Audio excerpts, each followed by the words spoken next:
This is the Troll Patrol, live with Justin Freakin.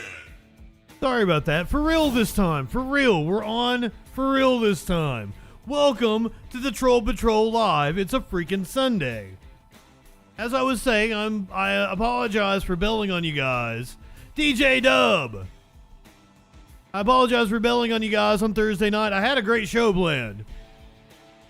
If you're listening to this on the podcast and you're wondering like where the feed was, I wondered, should I put like the 10 minutes of me rambling up on the podcast so everyone didn't know I just like didn't leave them hanging.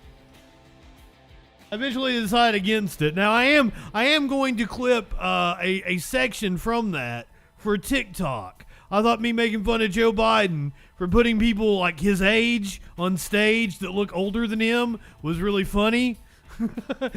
Fuzzy Simba, good evening. Warlord, good evening. So glad to see all of you. I am not high enough for this shit.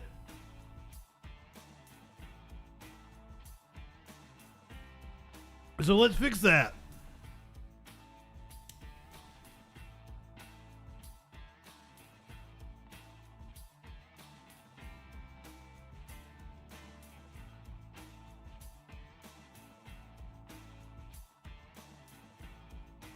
I blew it out my gigantic nose. That's why I think a lot of people think that I'm Jewish because of my nose. I get on Rumble and on BitChute. Virtually all the comments think I'm Jewish. I'm not. I'm from Appalachia. Not that there's anything wrong with it. Exactly. I'm poor. How the fuck can I be Jewish? That's a racist stereotype. But anyway. Cancel Justin. I forgot what I was saying now. I cut my hair. You trimmed it up to where like I got some on top. I've got some on top. And then like it fades up into it. But I did it myself. So while I think it looks good, like I probably look like, dude from Sling Blade. Some folks call it a Kaiser Blade. Some folks call it Sling Blade. Yep. Maybe I look like Kane after they took his mask off. Don't say anything. I've got hair still. I've got hair still, people. There's hair here. Bald boy summer is over. I'm growing my hair back out. It will be long again by the time we get to election season next year. Look like a member of a bad biker gang. Well, I mean, being in a biker gang makes you bad, right? Makes you a bad motherfucker. That's why you're in a biker gang. Sparkles, do you like... I am so, like, fucking white people cooking. I hate white people cooking. I get so many suggestions for videos of white people cooking. And I hate this one guy specifically. I fucking hate him. I posted on Facebook about how much I fucking hate him. But I bet, like, he's like fucking Sparkle's dream guy over here. Because he looks like this. He knows how to cook. He's got a garlic knot and a beard. I bet like he's Sparkle's kind of guy, but I fucking hate this dude. And his goddamn wristband of spices and shit. What the fuck are you doing, dude? And every time I see him, I just makes me irrationally angry. And I think it has to do with my mom, right? So, like, I don't like white people cooking. I don't like watching anybody fucking, like, if you're pouring something out of a can, or if you're putting Velveeta in a fucking casserole, like, I hate you. I hate you with a burning passion.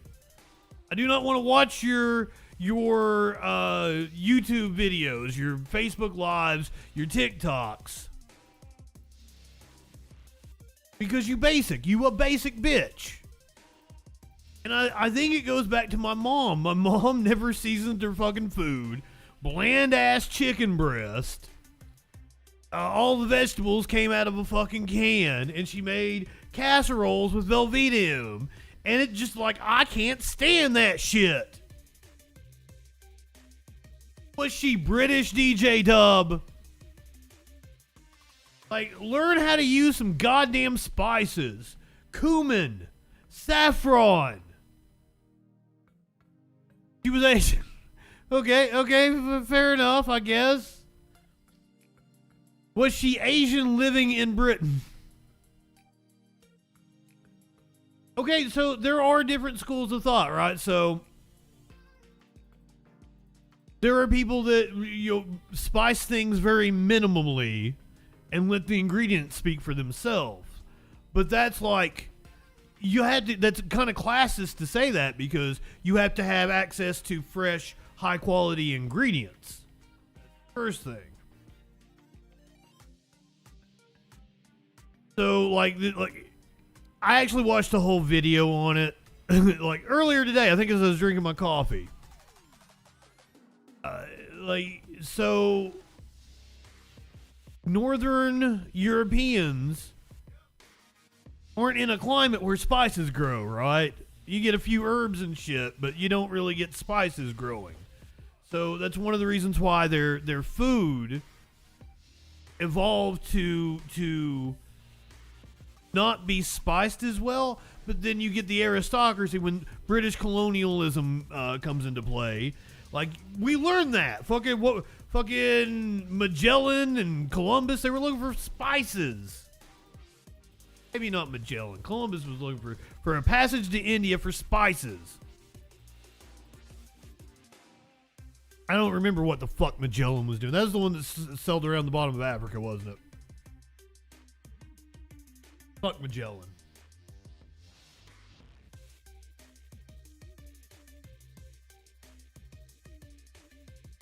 But, so once spices became like kings and queens in the aristocracy, they loved throwing these elaborate parties with spices. But once spices became more readily available to common people in London and shit, the aristocracy, like, we don't like spices as much. No, it's not cool anymore. So they started, I think it's called Nouvelle cuisine, or whatever the fuck. And that's where they use minimal spices. I'm doing a horrible job of relaying this. But they would use minimal spices. They would want the duck or the chicken to speak for itself. So that's where that style of cooking comes from. A lot of things are cooked in butter and have meat sauces, which totally cool. I fucking love a good meat sauce. God damn it. I don't even know what I'm talking about anymore. What are we got fucking news to be doing. That's what we talking about tonight. What's that news be doing? Libertad. Good evening. How are you, my friend? I'm so glad to see everybody. Sorry to go off on a rant about cooking. I'm not even set up. I don't even have everything ready to go. Phone lines are open. Nobody has called recently. Back in the old graphics, the phone number was always on the screen. We got more phone calls. Maybe I should have that pop up, like, hey, call in now, and have it pop up more often. Yeah, I should do that. We want more phone calls. Maybe I should put it in the description too. Oh, you meme. Let's do a meme.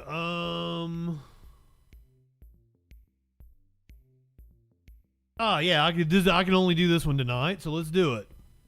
We do need more phone calls. Happy 9/11 Eve. Don't forget to leave plain cookies and Bud Light out for Santa Bush tonight.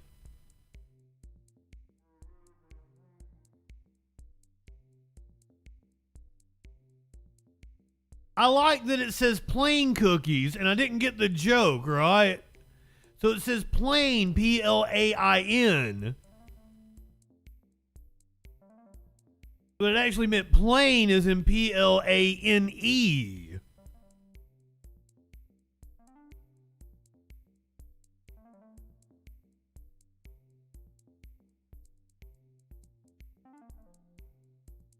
Warlord, I have not seen shit today. I have been so fucking inundated with work and trying to. I did a freaking news today. Do you get one tomorrow? Who knows? I'm sorry. I scrolled the Discord this morning, but I didn't get a chance to even look at anything. I'm sorry. I'm sorry. So I'm gonna come clean with you guys. The whole Chris Scalise thing, that's on me. Like him not being on the show. Like he didn't agree to come on the show. He still has me blocked. I was gonna have his face and a little cartoon mouth and shit. I was gonna get my best friend to fucking do the voice for him. I haven't had fucking time. I've been so goddamn busy. I'm hoping to be back at full strength too. I want the freak show to be going. Freaking news is to be dropping every day. And me not taking nights off of the Troll Patrol. I want that to be a thing by the end of this month. Freak show starts next month. But I would like to be back to full-time, full schedule of but it just takes so much time, and I don't have time.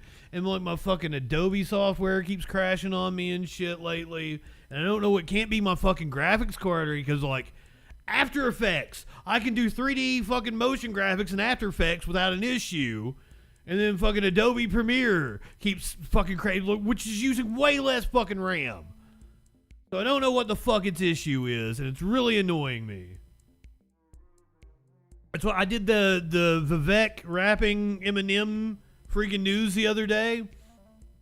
It crashed 4 or 5 times as I was putting that together. Took me 3 hours to produce something that usually takes me 40 minutes, 50 minutes, something like that. And then once I get it up on TikTok, TikTok muted it. Now it's got thousands of views on YouTube. So I was like, it's gonna do gangbusters, right? Now TikTok muted it. Like the moment I put it up.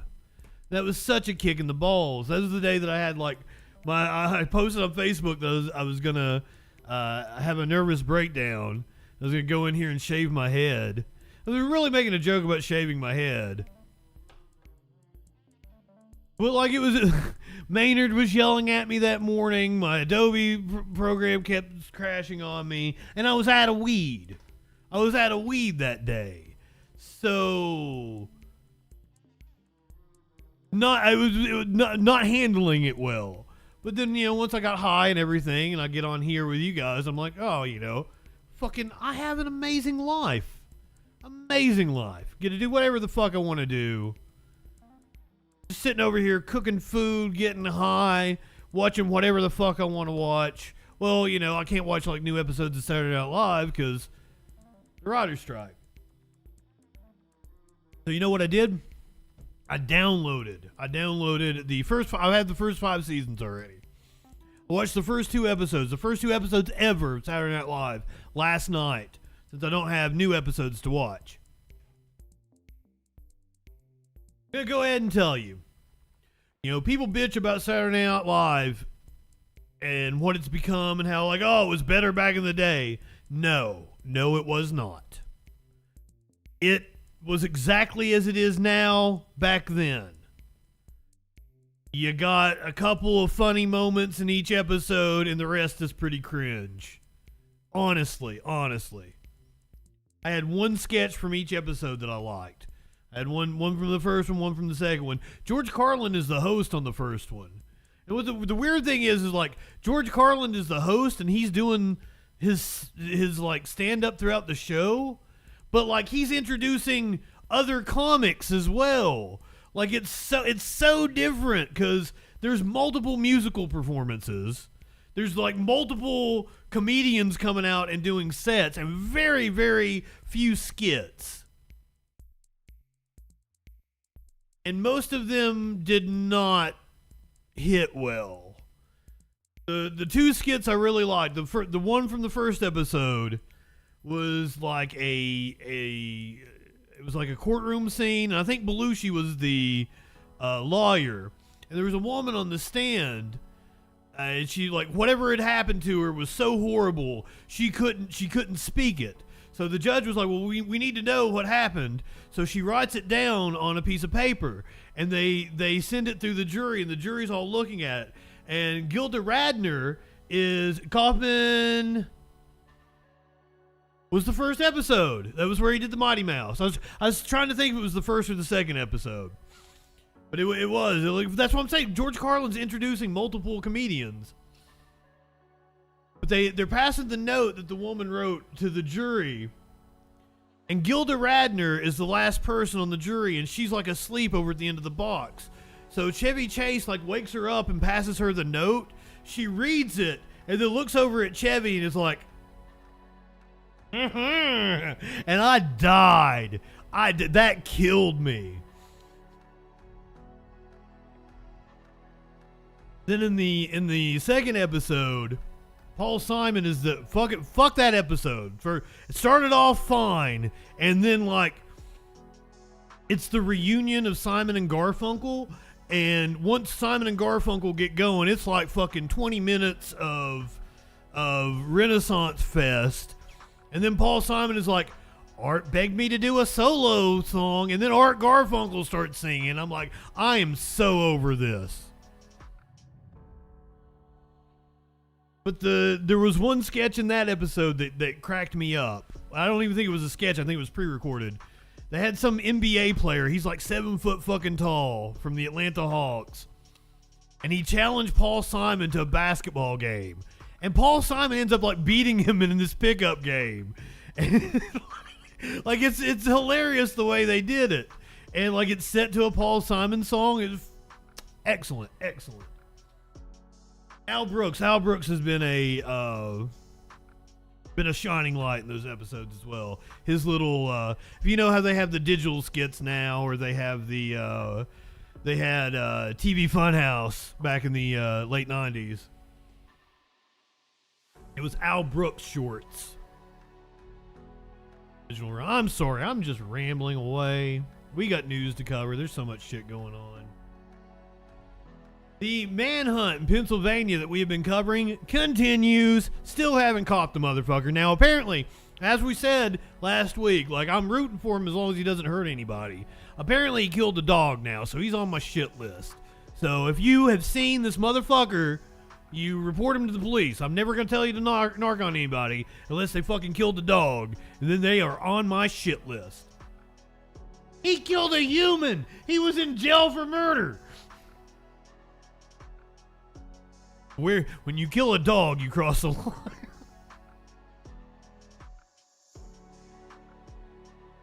Cancel Justin. Speaking of canceling, Jimmy Fallon getting canceled. He's apparently apologized to his staff. I'm going to have the inside scoop on what he said to him.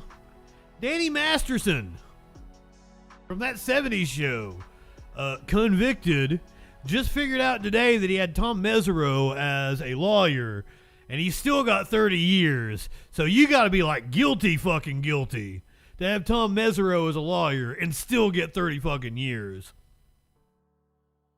Tom Mesereau, who's defended such high-profile clients as Suge Knight, Michael Jackson, Bill Cosby. But apparently Bill Cosby fired him. I didn't know that. So I would assume that Bill Cosby is delusional and thinks he's innocent, didn't do anything wrong.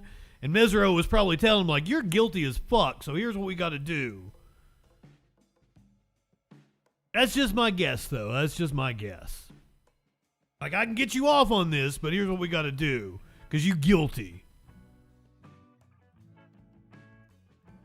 We have video of a dude from Pennsylvania, apparently the escaped murder convict, broke into his house. We're going to hear what he has to say. Protesters at Cop City were released over the weekend. Glad to hear that. They apparently cuffed themselves to Cop City. Why might you protest a thing like Cop City? Well, I've got a couple of different stories. I'll point that out to you. A police chief or police commissioner in Texas has been suspended. Apparently, there's a shit ton of corruption going on in that department. Meanwhile, in Wyoming, place I'm looking at moving to, sheriff is saying that he's going to put together some posses. He's going to put together a posse.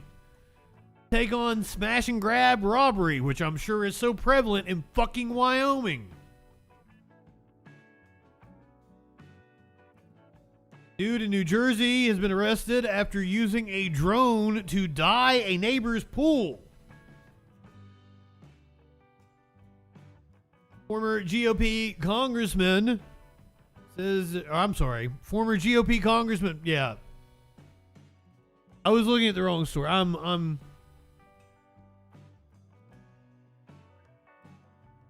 What's wrong with me tonight? I apologize.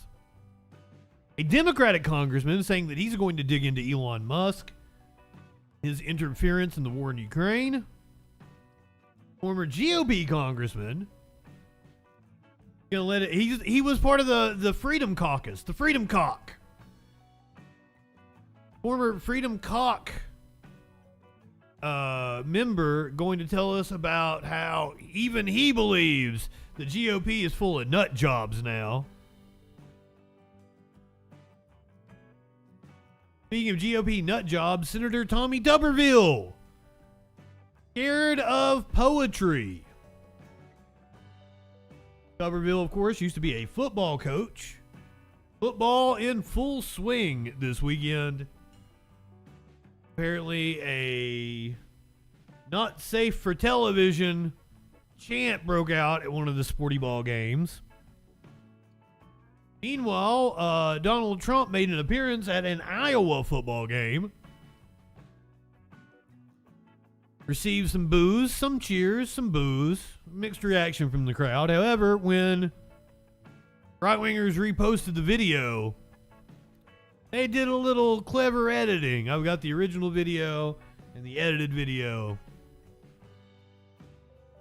The UAW has rejected offers from the big three automakers as we approach the strike deadline.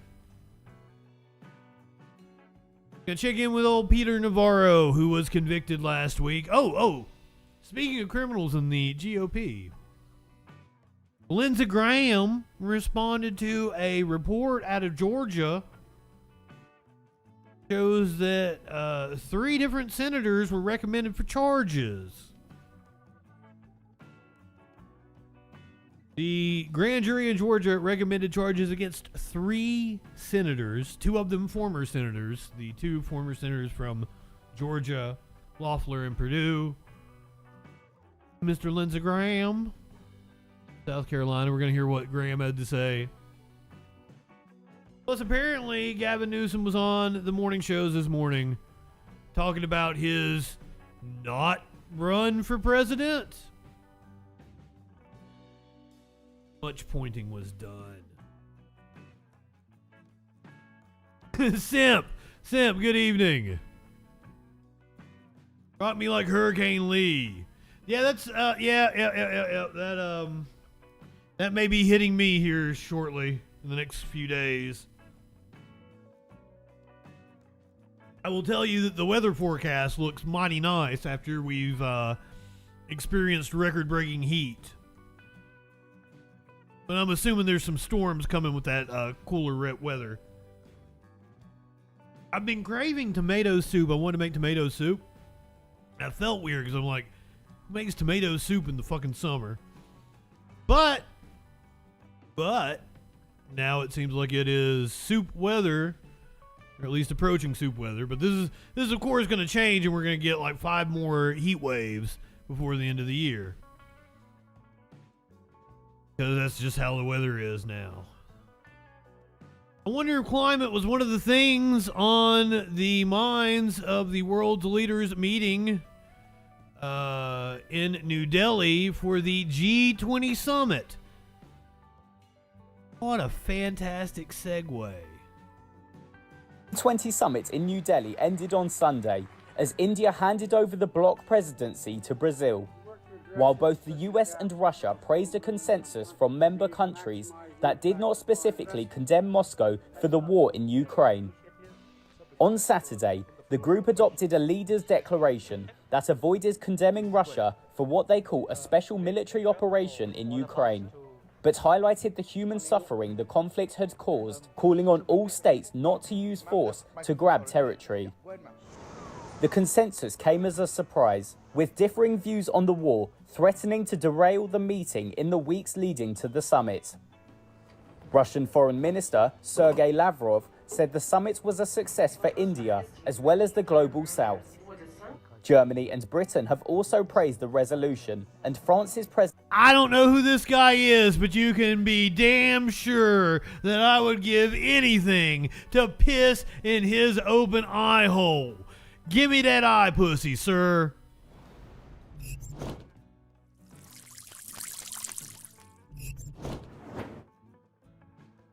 I'm gonna end up losing my eye in some kind of twist of cosmic karma, aren't I? Wait, we've seen German Chancellor Olaf Scholz before. He was there when they were standing dick to dick. Why has he got a patch over his eye? What's going on? Because remember Macron met Zelensky. Oh, he fell while jogging. Thank you, Warlord. And Olaf was there, and like Macron and Zelensky were standing dick to dick. And I was like, is that how you greet a Frenchman? And then Olaf was over to the side, like, well, he felt left out. Oh, is PP Girl in here? I didn't see her. Oh, PP Girl, woo! Hell yeah. Good evening, by the way. I'll smoke to that. Resolution, and France's president said it confirmed Russia remained a global pariah. This G20 confirms once again the isolation of Russia. Yesterday and today, an overwhelming majority of G20 members condemned the war in Ukraine and its impact. But Ukraine was disappointed, calling the resolution nothing to be proud of. The summit's document had called for the safe flow of grain, food and fertilizer from both Ukraine and Russia. Turkish President Tayyip Erdogan said Ankara, Moscow and Kiev would continue to discuss renewing a grain deal that ended when Russia pulled out earlier in the summer. The summit also admitted the African Union, which includes 55 member states, as a permanent member of the G20, underlining the bloc's inclusivity of more developing countries. This fucking... that quake in Morocco. A rare moment of joy for these rescue workers in the Moroccan town of Moulay Ibrahim on Saturday. I'm sorry, I probably should hit the content warning. This happened several days ago. The death toll has now soared to over 2,000. Pulled a survivor out from under the rubble after the deadliest earthquake to hit the country in 6 decades. The quake struck Morocco's high Atlas Mountains late on Friday night. By the early hours of Sunday, the official death toll had soared past 2,000, with more than 2,000 others injured. Those numbers are set to continue rising, while the situation is bleak for many of those who survived. In this village in Azni, almost all structures were damaged in the quake. This mother of 2 young children is not sure what to do, saying the quake destroyed her home. Look at her with that fucking man spread back there. God damn. She got a wide berth on that one. And badly injured her husband, who is the family's sole provider. The damage is also extensive in the historic old city of Marrakesh, some 45 miles northeast of the quake's epicenter. Many there spent a second night sleeping rough on Saturday as their homes were at risk of collapsing. This man said the walls in his house were full of cracks and that he would not go back until authorities can send experts to check it. People urged the government to step up the help for those most in need. Mallah is one of the poorest areas in the city, and those people need help like food, water, blankets, whatever you can help. Morocco's royal court on Saturday declared 3 days of national mourning and said its armed forces are sending rescue teams to provide affected areas with clean drinking water, food supplies, tents and blankets. Meanwhile, the community is helping out where it can, with people seen stepping up to donate blood to save those who were injured in the quake. Yeah, we just had the Turkey earthquake a couple months ago. And it had a catastrophic toll as well. God damn.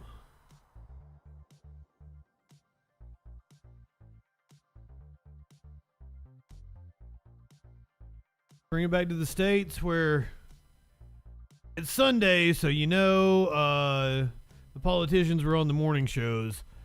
Big get for NBC this morning. Governor Gavin Newsom talking about how he's not gonna run in 2024. I've always been of the opinion that old Gav was setting himself up for 2028, 2032, but like, kind of seems like he's hoping Biden croaks. Come on, man. I don't know what the mechanism would be to make him the nominee, though. Without a primary, he would have to have the delegates at the convention. I have not heard that Biden has COVID. For those of you who are unaware, Dr. Jill Biden tested positive for COVID. Was it Friday, Warlord, or was it Thursday? I think it might have been Thursday.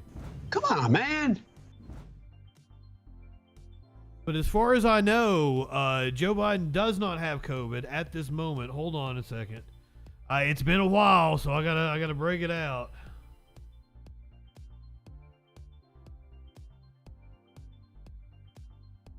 How has Trump not caught COVID? Trump has had COVID like 3 or 4 different times, hasn't he?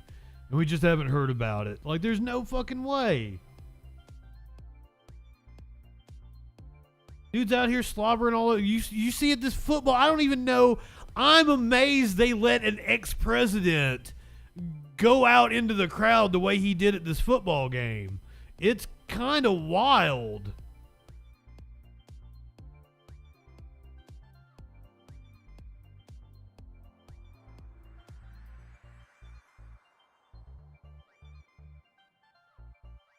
No, did I delete all the politicians dying of COVID watch? Oh, no, I didn't. Hold on. Biden dies of COVID watch.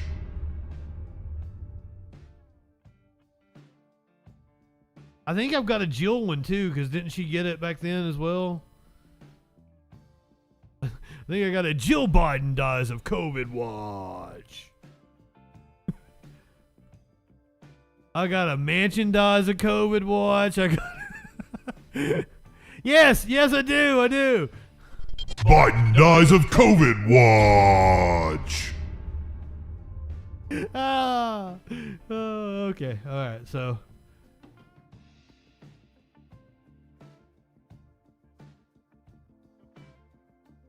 let me put these in the right place.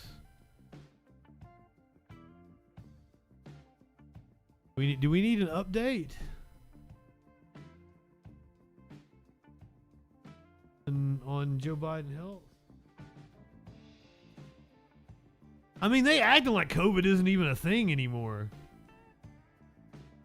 Like Joe's over at the G12 or the G20.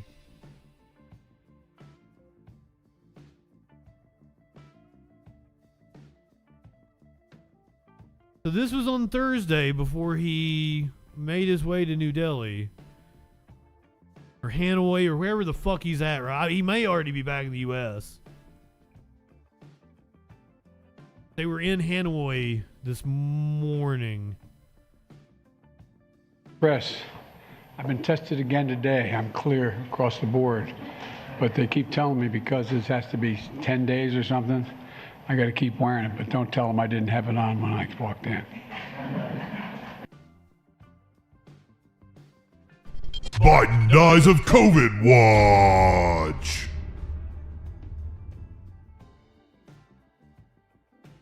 So maybe that's the reason that I hadn't even thought about that. So that's a good reason for old Gavin Newsom to step up and be like, remember, I'm still here. I'm still here.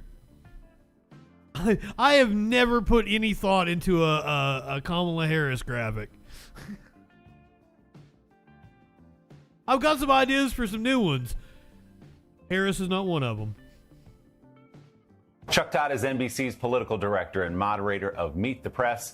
Chuck, good morning. It is great to see you, my friend. A big morning for you and an appropriately big interview, an exclusive with California Governor Gavin Newsom, a man who could be a future presidential candidate, but some Democrats whispering he should be one this time around, perhaps instead of President Biden. Let's hear what he told you about that. I think we need to move past this notion that he's not going to run. President Biden is going to run, and we're looking forward to getting him reelected. But boy, you sure are getting your name out there an awful lot. Wanting to debate Ron DeSantis and shit. What? I'm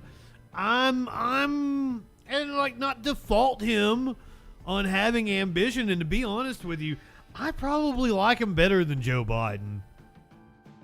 I think there's been so much wallowing in the last few months and hand-wringing in this respect, but we're gearing up for the campaign. We're looking forward to it. But you hear these calls privately. What do you tell these donors who are wallowing in this? Time to move on. Let's go. So, Chuck, what was your takeaway from that conversation with Governor Is that all we're Newsom, getting? who most Democrats believe has a future somewhere beyond his position in the party?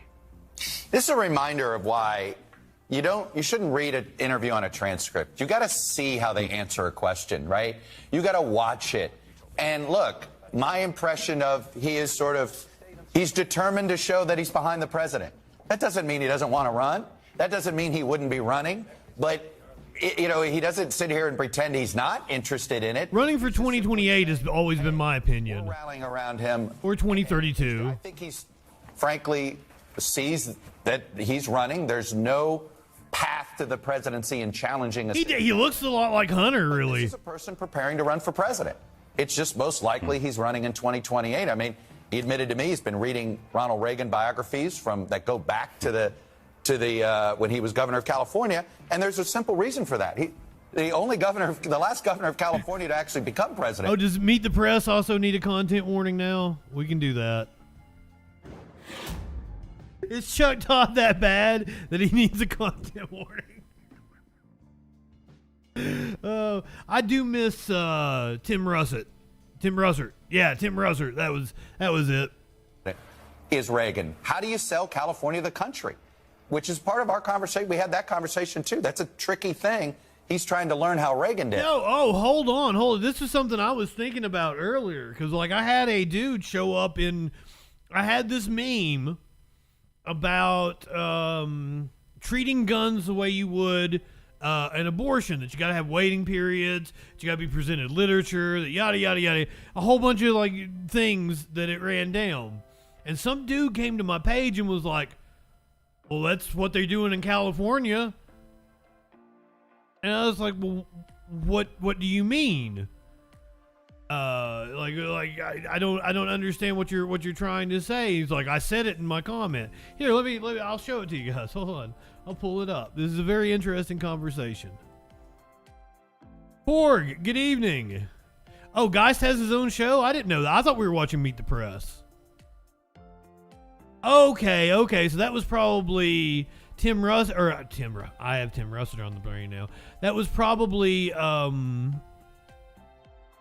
Todd previewing his interview with Gavin Newsom. Then that's why I thought we had the interview. I wanted to hear the whole thing.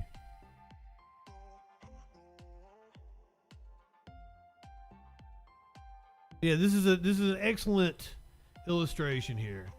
They were talking about selling California to the country. So this was a meme I posted. Well, if we treated every young man who wants to buy a gun like every woman who wants an abortion, 48-hour waiting period, doctor notes, parental permission, forced viewing of a video showing the effects of gun violence, close all but one gun shop and make them travel across. Yeah. So, dude comes to my page It says, I'm unsure if this is serious or sarcasm because this isn't far from what is done in California. 10-day waiting period, special license to buy ammo, limited availability, special background checks. And I was like, why would it be sarcasm? The answer is in my comment. And this goes back to talking to right-wingers. They don't understand that they live in this box. The only reason I knew what he was talking about is because I follow all these right-wing pages and I delve into right-wing propaganda and debunk it and shit. If you had no idea what he was talking about, the answer is not in his comment, because you have to take the extra step and think that this guy, you got to think like a right-winger here. This guy thinks California is the worst state in the country and that it's falling completely apart, that people are shitting in the streets everywhere, and that crime is rampant, that you can't open a business in California because you will be robbed every day. So that, like, if you don't, because he's had that drilled into his head by Fox News and several other propaganda outlets. So this, my friend, this might blow your mind. Google violent crime rate by state, and you're going to find that blue states are safer than red states. Overall, there are a couple of red states up there in the list, but they're very few and far between. It's predominantly blue states. California has a lower violent crime rate than Tennessee, Alabama, Louisiana, I think Florida. You probably get your information from far-right propaganda and don't live in reality.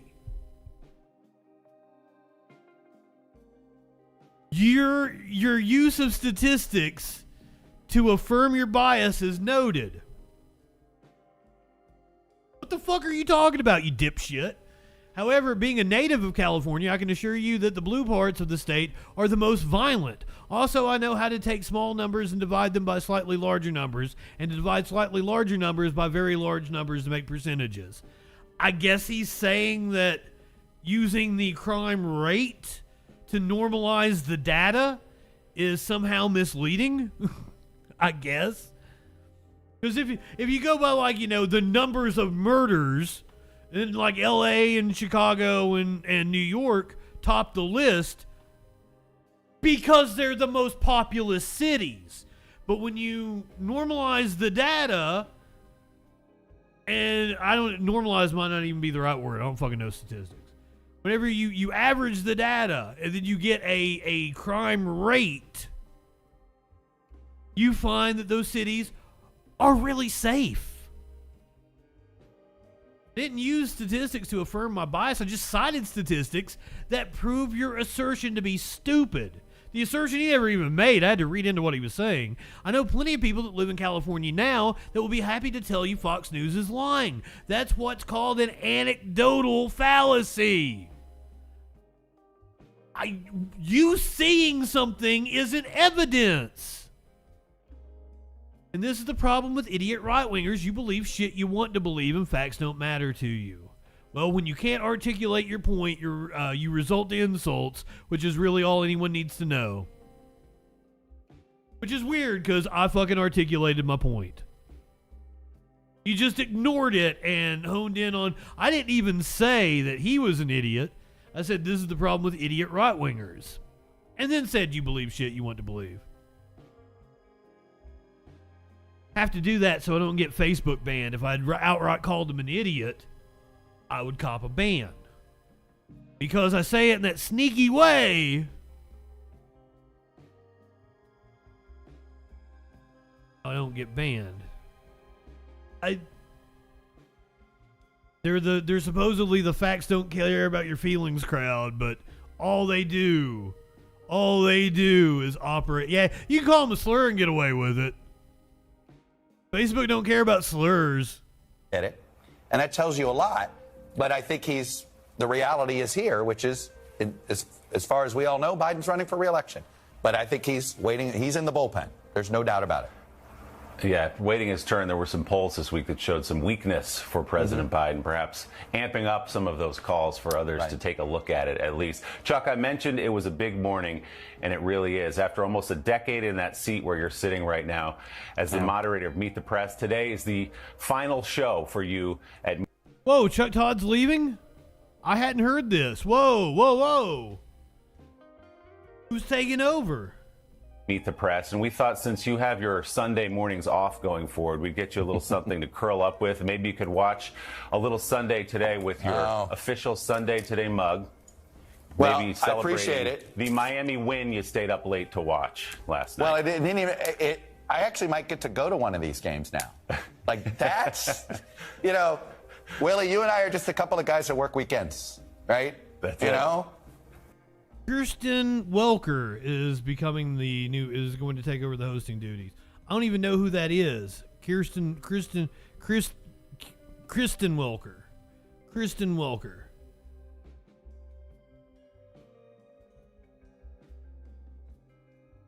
Oh yeah, she's good. I like her all right. Yeah, okay, I can be down with that. And, you know, a lot of people work weekends. It's nice to get your weekends back. We all dream of it. So I got it there. And, yeah, I think I took the Miami victory as a sign. I turned the page. The last time they were good was before I was at Meet the Press. So I'm taking that as a sign. Let's go. Playoff or bust now. Unfortunately, he's not retiring from punditry altogether. He's going to be their chief political analyst. He's going to be like, what's his name over in Washington Post. They're going to bring him in for special political coverage and shit. Go Canes. Big win over A&M. Chuck, I got to say, I was looking. You started in September of 2014. My goodness, the decade that followed and what you have guided your audience through. So a tip. It has been a wild decade. To be fair, Simp, like, you're not going to get a job on MSNBC if you're not a neo-lib shill. Or on not MSNBC, NBC. You're not gonna get a job in corporate media unless you're a neo-lib shill. That's why I'm doing a show out of my living room on YouTube. Instead of continuing my career of over 2 decades I've spent in the media business. Trump, DeSantis, and other presidential candidates went to a football game this weekend. Well, the biggest football rivalry of the year has turned into a political showdown in Iowa. You can see some of the fans at Jack Trice Stadium waiting with cell phones, waiting in lines to catch a glimpse of former President Donald Trump at Jack Trice Stadium. I was with him as he arrived in Ames. The former president greeted cheering crowds at a fraternity tailgate. This is some turnout. Yeah. I guess the youth likes Trump. Flipping burgers and playing some football of his own. See, I'm amazed like he's that close to it, and like when you see this clip from the stadium. After shaking hands and signing autographs outside Jack Trice Stadium, Trump watched the game from a private box. Despite facing 91 criminal charges, the former president continues to hold a double-digit polling lead in Iowa. That didn't stop rival candidates from also flocking to the rivalry game, and some push back on those polls. The polls are not reflecting what they're hearing on the ground. They're absolutely open to a new direction, but they just haven't figured out where they want to go yet. And well, it ain't you, Asa. Right, can I get a quick picture? Florida Governor Ron DeSantis also spent time taking selfies and handshaking at tailgates before watching the game with Iowa Governor Kim Reynolds. He argues his grassroots approach and more frequent presence in Iowa will help him overcome Trump's lead. We vote in January, and so everything you're doing is mobilizing what you need to do. People are... I'm calling it. He's not going to be in the race come January. Like, all the signs are there of a campaign that is falling completely apart, and he will drop out. I don't think he's still going to be in the race in January. I could be wrong, because once again, he also running that play kind of like Gavin Newsom, that just hoping Trump croaks. Recognizing what we've done. Or is, in prison. Here has been very effective. We got a lot more to do, but we're actually putting in the work that you need to be able to win. Donald Trump was not the only one watching the Cyhawk game at Jack Trice Stadium. His rivals Ron DeSantis, Asa Hutchinson, Vivek Ramaswamy. 10, 15 years ago, I would have gone nuts seeing Trump. Like, I thought, like, people don't believe me when I say this, but, like, I was totally all about some Trump. Like, I thought he was a funny guy. I always enjoyed him going on, like, in his role. Like, David Letterman put it well, like, when Trump announced his run, and David's like, you know, we had some fun. He'd come on the show. I'd make jokes about his big stupid hair, and we'd laugh, and we'd have fun, and he'd just be a big dumb goof, and it was fun. Yes, it was fun. It was fun to make fun of the motherfucker. He was fun on Howard Stern. He was fun on David Letterman. It ain't fun no more. And the fucking episode of Saturday Night Live when he was running that they had him on, oh my God. That's fucking cringe. He's not fun anymore. But 10, 15 years ago, I would have been like, yeah, well, let's have some. 10 years ago, that would have put us in 2013. Yeah, I still would have been like, oh yeah, Trump, ha ha ha ha. Because like, I thought it was funny when he was running through the Republic. I had a blast during 2016. I thought 2016 was hilarious until he won. I laughed when he won, but it was more like a kind of deal. Like, I thought 2016 was fucking, yeah, him shaving Vince's head.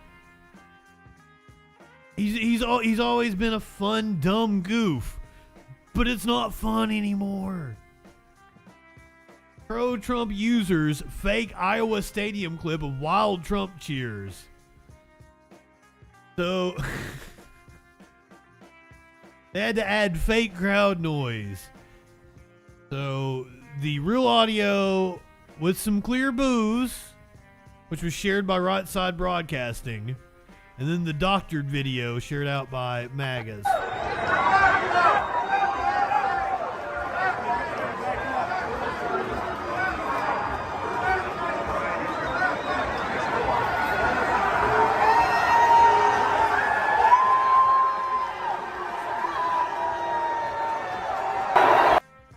I was willing to call it a mixed reaction, but I believe the boos have it.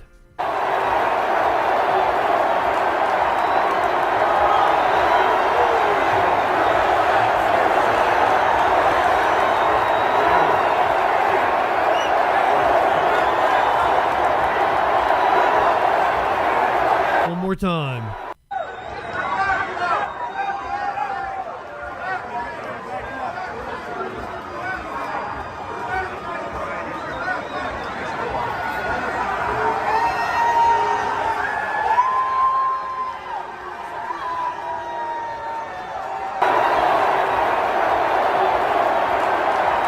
Yeah, I believe the boos were overwhelming in Iowa. But it's a college football game. So the crowd would be smaller. I mean, the crowd would be younger. Not small, younger. I'm really off tonight. I'm sorry. Apologies. Crowd would be younger, but also it's, college football. So you would think that would be a pro-Trump crowd.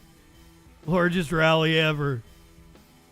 It wouldn't surprise, like Simp. That's kind of like Chris Jericho, fucking playing himself out to the ring at Wembley so he can say his band's played in front of 80,000 people.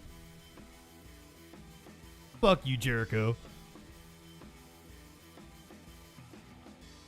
Trump had his mugshot taken a couple weeks ago. You want to hear the sheriff describe what Trump was like coming into the jail? Welcome back to Out Front, where we are following the breaking news. The judge in Fulton County rejecting... Out front? I'd rather see you walk away, ma'am. Ruling that Meadows' actions to help Trump overturn the election were not connected to his official duties as White House Chief of Staff. And many election folks say that if Meadows failed to move his case out of Fulton County, it's bad news for his other 18 co-defendants, including Donald Trump. Up front now, the Fulton County Sheriff Patrick Labatt. This is his first interview since former President Trump was arrested and processed at the Fulton County Jail, which Sheriff Labatt runs. And Sheriff, I really appreciate your time. Thank you so much for being with me tonight. So you've got this breaking news, the judge saying the trial for Mark Meadows is going to stay in your county, which could be a sign that a lot of other cases are going to stay in your county, including that for the former president himself. Fani Willis, the DA, says she wants to hold a joint trial for all of them starting next month. She says it'd be 4 months. The judge said it could easily be as many as 8. We all saw your security preparations, how tight, how involved, how intensive and exhausting they were for the one day Trump surrendered. How do you sustain that for maybe 8 months? Well, first, I'm very proud of the women and men of the Fulton County Sheriff's Office, as well as the many local and state partners that really jumped in to help. It was a very well thought out plan, and to your point, it will be we'll create a rotation to help sustain something of that magnitude. We have here in Fulton County a little expertise in working with these situations. We've had large trials before, nothing of this magnitude in terms of the status, but we certainly will. God, that's a huge jail. Opportunity to show how well Fulton County and the Sheriff's Office present. Right. I mean, because that would be, that's running a marathon. It's not a sprint, as you say. I mean, that would be day in and day out for months and months. Of course, you were there, Sheriff, for former President Trump's entire booking process. You and I had spoken before, and you were adamant that Trump would be treated like any other defendant, and you did that. That included his mugshot, something that had not occurred in his other indictments. You were there with him in your jail. What was that like for you? How would you, how could you describe his demeanor as he was being booked? Well, I will tell you, having been in law enforcement for 32 years, having been in a jail environment equally as long, it was eerily quiet when you have that many security protocols in place. I will tell you, he came out, he was very stoic, really in a space that he was able to really lean on what we were doing, what we planned. And so we took his mugshot, took his fingerprints as we would anybody else. And ultimately, we arranged for his bond paperwork to be brought to the motorcade so that we could get him in and off the premises as quickly as possible. It's interesting when you describe his demeanor as stoic, but it was eerily silent. When you went through all that, the mugshot, the fingerprinting, did he say anything? Did he have any conversation, or was he silent?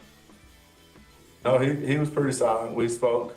Our team gave very clear instructions. He took the mugshot and like anybody else, took his fingerprints. And again, he was in and out pretty quickly.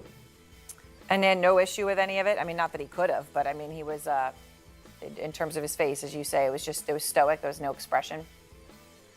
No, it was, again, eerily silent. And really it was, for me, on a personal level, it was heartbreaking to see someone of that stature and who represents our country in that fashion having to go through this. But again, the women and men of the Fulton County Sheriff's Office, both our sworn. Sir, I am so happy to see a rich asshole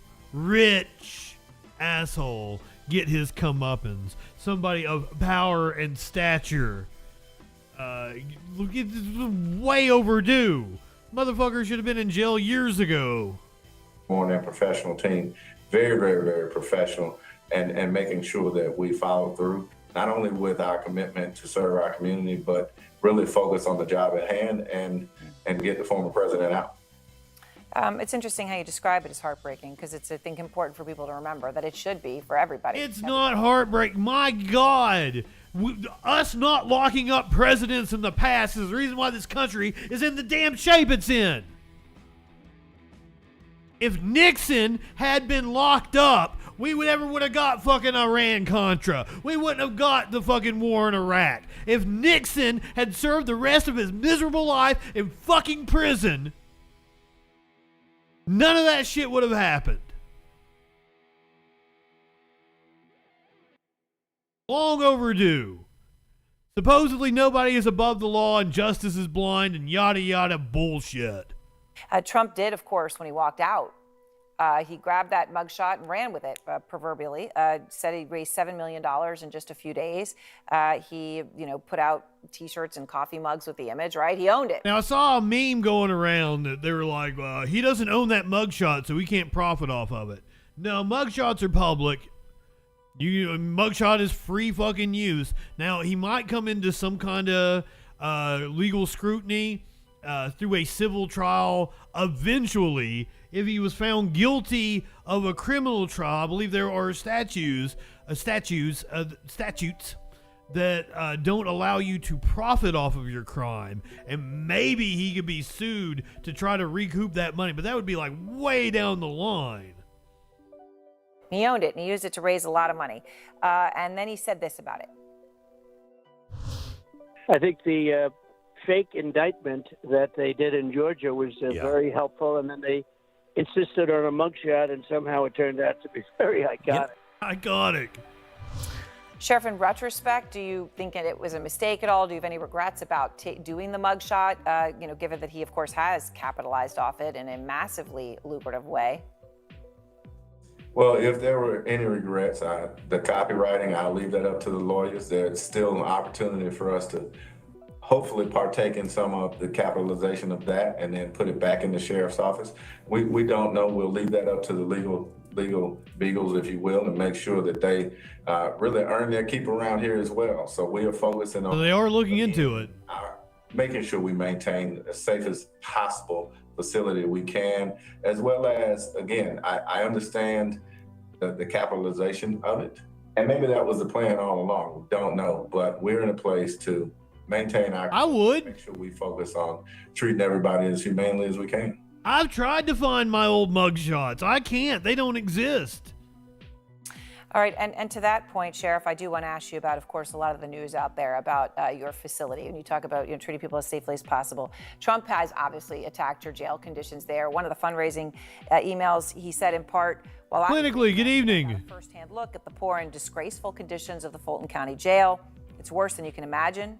It's violent. The building is falling apart. Seeing the third world state of that jail made me even more determined to run for president and save our country from permanent decline. It is true, Sheriff, of course, that the jail is the focus of a civil rights probe by the Justice Department.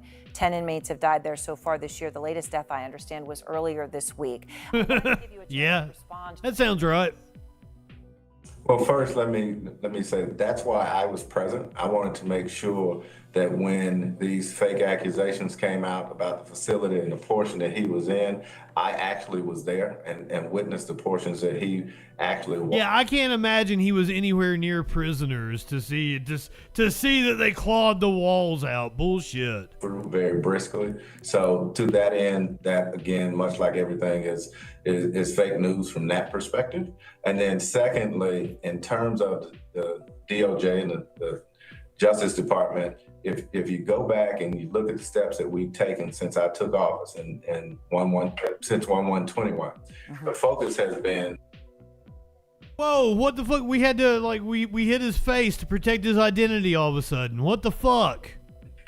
The focus has been on us making sure we've been very transparent, but also a space that I reached out to the Bureau of Justice, National Institute of Corrections in November of last year and asked for help. We've worked with our Board of Commissioners to really focus on how do we create a better environment. We inherited this. There's no mistake about that. Overcrowding across the country has really taken precedence when you look at the number of arrests, the number of things, violent arrests in our facility. So while it seems like an anomaly, the fact that the jail is a microcosm of our community as a whole really speaks volumes. But we are focusing and laser focused on making sure we ask for everything we need and then get our women and men of the Fulton County Sheriff's Office the tools they need to really combat this urgent crisis that we have. And so even earlier today, I met with the chairman of Fulton County, the Board of Commissioners, so that we could talk about that. All right, well, Sheriff. I'm kind of going out of order here. Like we're gonna jump back and forth. Since he brought up conditions in Atlanta and the Fulton County Jail, I'm going to go ahead and jump to this story that I have of 5 protesters that were released from the Fulton County Jail They had chained themselves to Cop City in protest. And 5 protesters who were arrested for trespassing on the site of Atlanta's future public safety training center are now out of jail.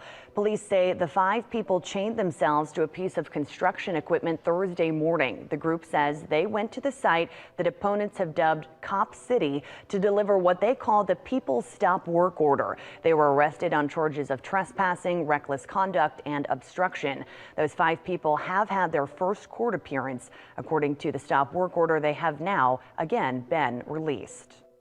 I mean, it's still a forest at the moment. They've done a little clearing as far as I can tell. But like it's a planned facility that they are trying to stop like a lot of the trees from being cut down and shit. I totally stand in solidarity with those protesters. Fuck Cop City.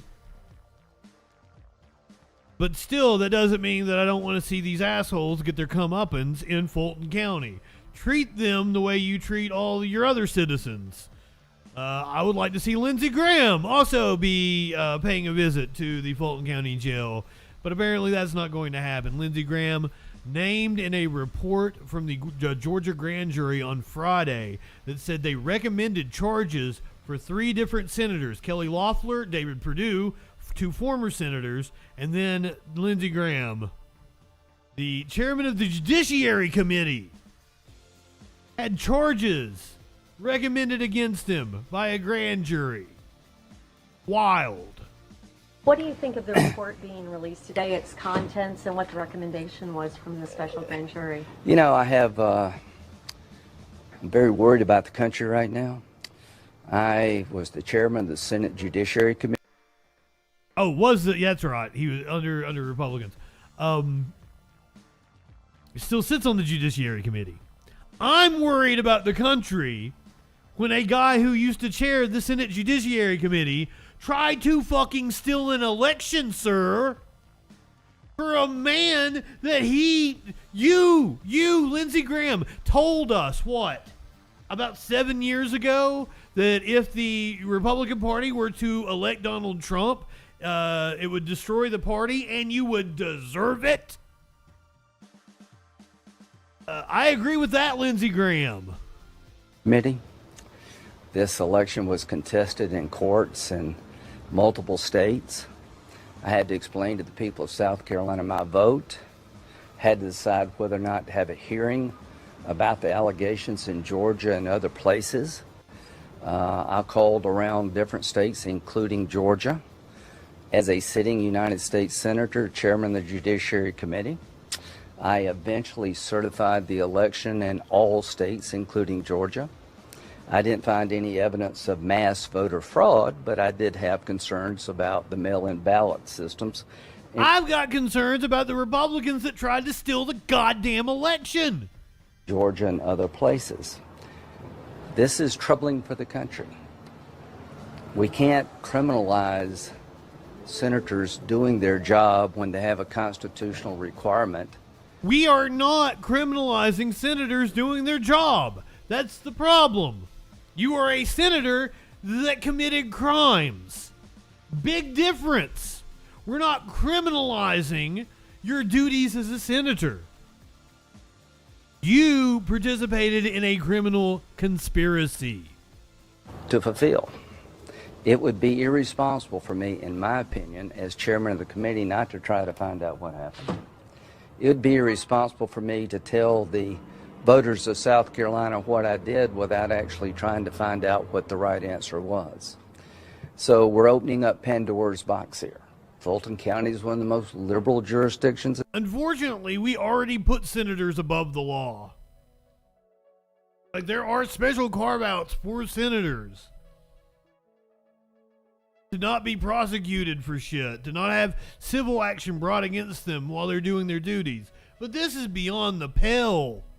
In the country. I fear this will spread. That the next election, Democrats may be on the other side of this. So at the end of the day, nothing happened. What I did was consistent with my job as being a United States Senator, chairman of the Judiciary Committee, but it was just not me. 3 United States Senators. We're opening up Pandora's box. I think the system in this country is getting off the rails, and we have to be careful not to use the legal system as a political tool. We're not using the prosecuting you. You look so cute over there. Prosecuting you is not using the legal system as a political tool. It's using the legal system to get justice. Not above the law. Just like former White House advisor Peter Navarro found out last week. Motherfucker thought that he could skirt his testimony in front of Congress. He was subpoenaed by Congress in the January 6th committee. Did not respond to the subpoena. Congress held him in contempt. He had his trial last week, and apparently the jury was out for like an hour or two and found the motherfucker guilty. Hello, I'm Terry Moran, and we have some breaking news at this hour. Former Trump White House advisor Peter Navarro has now been found guilty on 2 counts of criminal contempt of Congress. The jury deliberated for several hours after closing arguments wrapped up just yesterday. Peter Navarro was initially indicted after he refused to appear for a deposition in front of the January 6th committee and also for refusing to produce documents to that committee. ABC News senior investigative reporter Catherine Falders has been inside the courtroom all day, and she joins me now on the phone with more. Catherine, Peter Navarro now this motherfucker, the truth conductor, he has this sign that says stop hating each other because you disagree. Motherfucker, like, who is that sign directed at? Because I don't hate people because I disagree with them. Like, specifically with Republicans and right-wingers, I hate them because they are stupid and their policies are incredibly detrimental, sometimes to the lives of people I love. Sometimes, a lot of times, to the lives of people I love. I don't hate them because I disagree. I hate them because they're fucking monsters and fascists.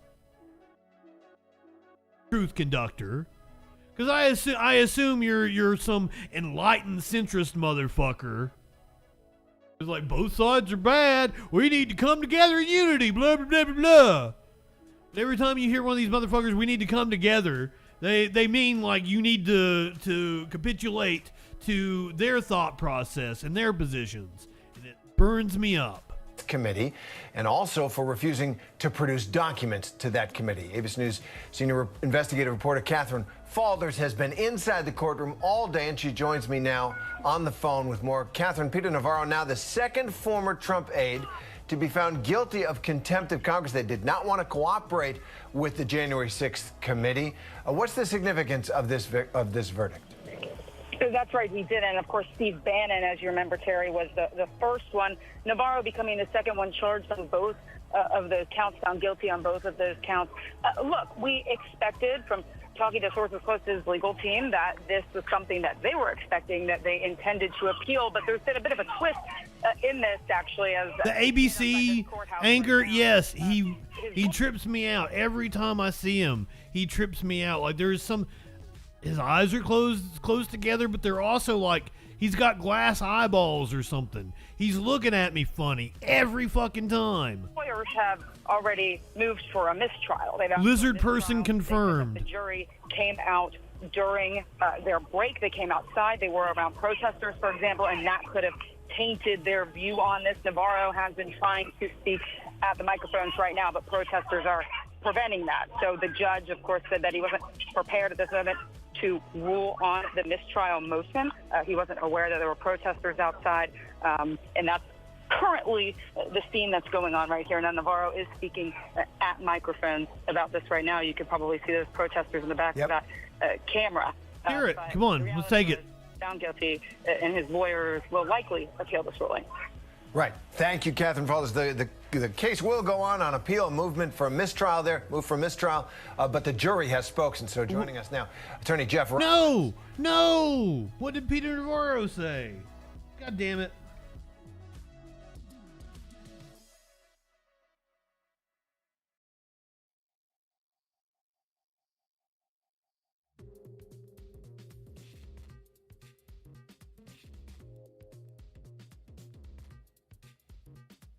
You're not watching all 18 minutes of it. We're going to get a taste of it, though. Truth Conductor. Somebody find out what Truth Conductor is. Ashley Babbitt's mom? All right. In democracy, beautiful here. Here we are with one of the most important You tried to end democracy, motherfucker. issues, and people will not let me speak. This is my First Amendment right. What I'm going to do now is allow. Ooh, milkshake, yes. The marshals just saw you. You're in trouble. You're in trouble. You just assaulted me. That man just assaulted me. He stuck a flagpole in between my legs. Yeah. Don't touch me.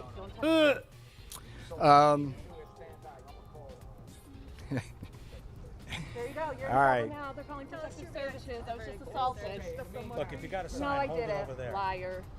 I can hold it anywhere I want. This Yeah. is public property. It's assault. I want to press charges. Let the man talk. Charges. Are you interested in hearing him? Man, go ahead, Peter. Go ahead and talk. Man. You're on federal I don't property. agree with some of your shit, but go ahead and talk, man. Go ahead. Oh, well, good. Okay, I like Truth Conductor. It's assault. I want to press charges. Let the man talk. Charges. Are you interested in hearing him? Man, go ahead, Peter. Go ahead and talk. You're on federal I don't property. agree with some of your shit, but go ahead and talk, man. Go ahead and talk. I don't agree with some of your shit, but go ahead and talk, man. No, I didn't. No, I didn't. Go ahead and talk, man. Go ahead. Sad day for America. Not because they were guilty verdicts, because I can't come out and have an honest, decent conversation with the people of America. People of America, I want you to understand that this is the problem we have right here. The problem that we have is that you assholes think that you have a right to a platform. You don't want people to interrupt you? Go fucking talk on YouTube. Like, what the fuck, dude? Why do you think you have a right to speak? That's not a thing. Divide in our country between the woke Marxist left and everybody else here. And this the woke Marxist left. Try to do yours, woke is have an interesting discussion about what just happened. That's what you all want to know. You want to know what just happened. So I'm going to give Mr. Raleigh first crack at this, and there's some issues they did. Some people call that a dead cat, PP girl. A dead cat. Brand. That is a colloquial name for a mic cover. They're back there. Some people call them mic condoms. Let's just do it. Now, look, I appreciate if you guys can work through the print. There's no problem with the print media. They're windscreens is what they are. I apologize to the pool camera, but maybe you can kind of, that's what editors are for. So, Mr. Raleigh, have at it, my friend. Yes, keep me in business. Listen, on behalf of Dr. Navarro, we want to express our appreciation to the court, to Judge Mehta. What's he a doctor in? That considered this case. This is an important case. This is a landmark case. Yes, thugonomics now that he's been convicted, right? And we respect the jury's verdict today. This case won't be decided here finally. It will be decided by the D.C. Court of Appeals. This is the first time that a senior... Oh my God, he does simp. ...served his president for 4 years has ever been held in contempt of Congress. There are legal issues. This is the first time that we've ever had like a president. Oh, I don't know that to be a fact. I would need to go look back on that. That a president, Clinton had an aide that didn't testify, I think. But I don't remember how that shook out. No. Maynard is not impressed with your take on audio. I had a professor that called it a dead cat that just like blew me away. Like, it's a windscreen. Like, you can call it a windscreen. Issues here that need to be decided by the Court of Appeals. Judge Maida decided, based upon an evidentiary hearing last week, that there was inadequate evidence to show that President Trump had formally instructed Dr. Navarro to invoke executive privilege. Respectfully, we disagree with that decision.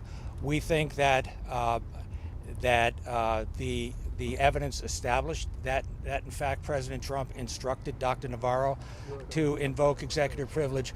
But in any event, we think that based upon the separation of powers between Congress and the executive, that executive privilege is part and parcel of the office of the President of the United States. And I need to explain to you how this works, apparently. You would think they would go over this in law school. But Congress has oversight of the executive branch, literally in the Constitution. And Mr. Navarro was prosecuted by the Justice Department in the executive branch. And that no express invocation of privilege was even necessary. Otherwise, President Reagan, for example, would have no executive. You disrespectfully disagree. Hell yeah. He had with his senior aides at the time would be waived, and you all could ask his aides what President Reagan spoke to about sensitive matters. That's just wild to me that he would come out here and be like, we've got executive privilege when Congress has oversight over the executive, and it's the executive branch that prosecuted him. So you can't possibly have privilege because the executive branch was the one that prosecuted you. Let's go back to Peter. I want Peter to speak. This is going to be wild. All right. Yes, that's what I want. I want wild. With the fact that this is a landmark case. This is a landmark case that's bound for the Supreme Court. Why do I say that? This is the first time in the history of our republic that a senior White House advisor, an alter ego of the president, has ever been charged with the alleged crime. That's the first time that this has ever happened. Now, you committed the crime, though. At the same time, what's so remarkable about this case is that even as the Department of Justice was bringing this case, they had a policy for more than 50 years that says people like me, senior White House advisors, alter egos of the president, cannot be compelled to testify before Congress. Absolute. Yet they brought the case. Yes, I was tripped out by his use of the word alter ego, but also I'm tripped out that he doesn't think that you can't be compelled to testify. I would think that the president could be compelled to testify. I would think that Congress has the literal constitutional power to make anyone fucking testify. Just throwing it out there. Case is a landmark case because it's about the constitutional separation of powers. That goes back to the days of George Washington when the legislative branch first began to try and meddle with the executive. He's got flies on his head. And if you go back and look at the Supreme Court rulings, few and far between all they are, and more importantly, the Department of Justice position, then you will understand. I don't think there's a position. That there are very good reasons why executive privilege is sacrosanct. It's the mechanism by which effective... Sir, your privilege conversations are like with the White House counsel and Trump.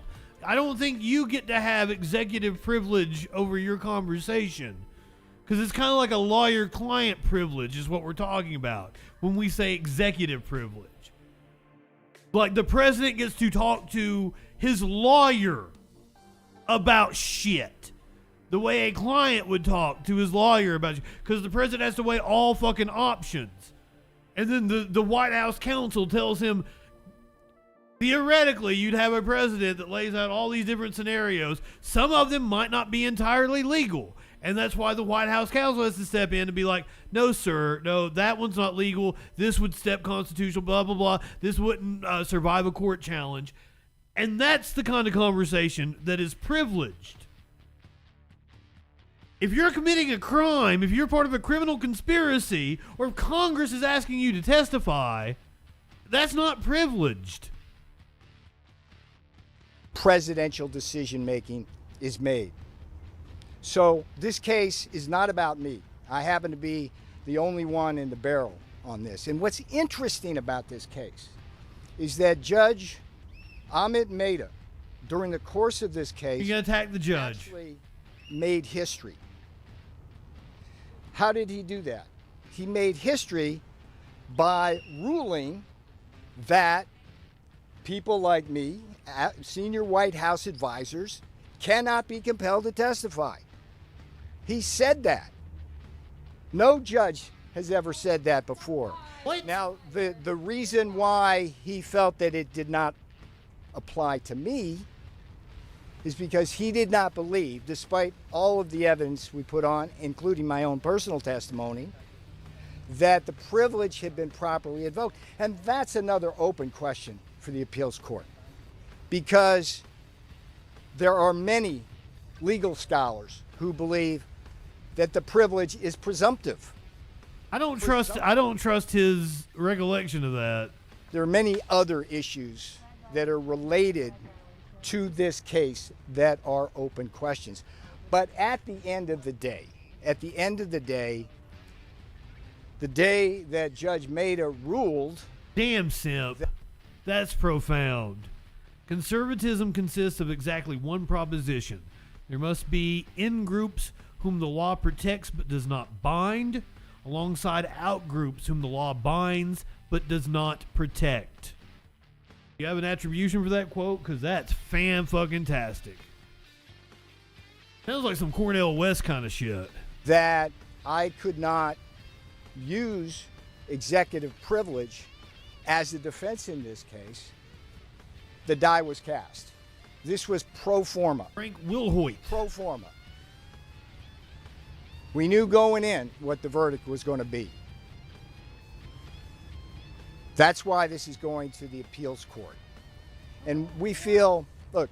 You knew what the verdict was going to be because you committed the crime. The Supreme Court. I said from the beginning, I am willing to go to prison to settle this issue. I'm willing to do that. But I also know that the likelihood of me going to prison is relatively small because we are right on this issue. And you know how I know?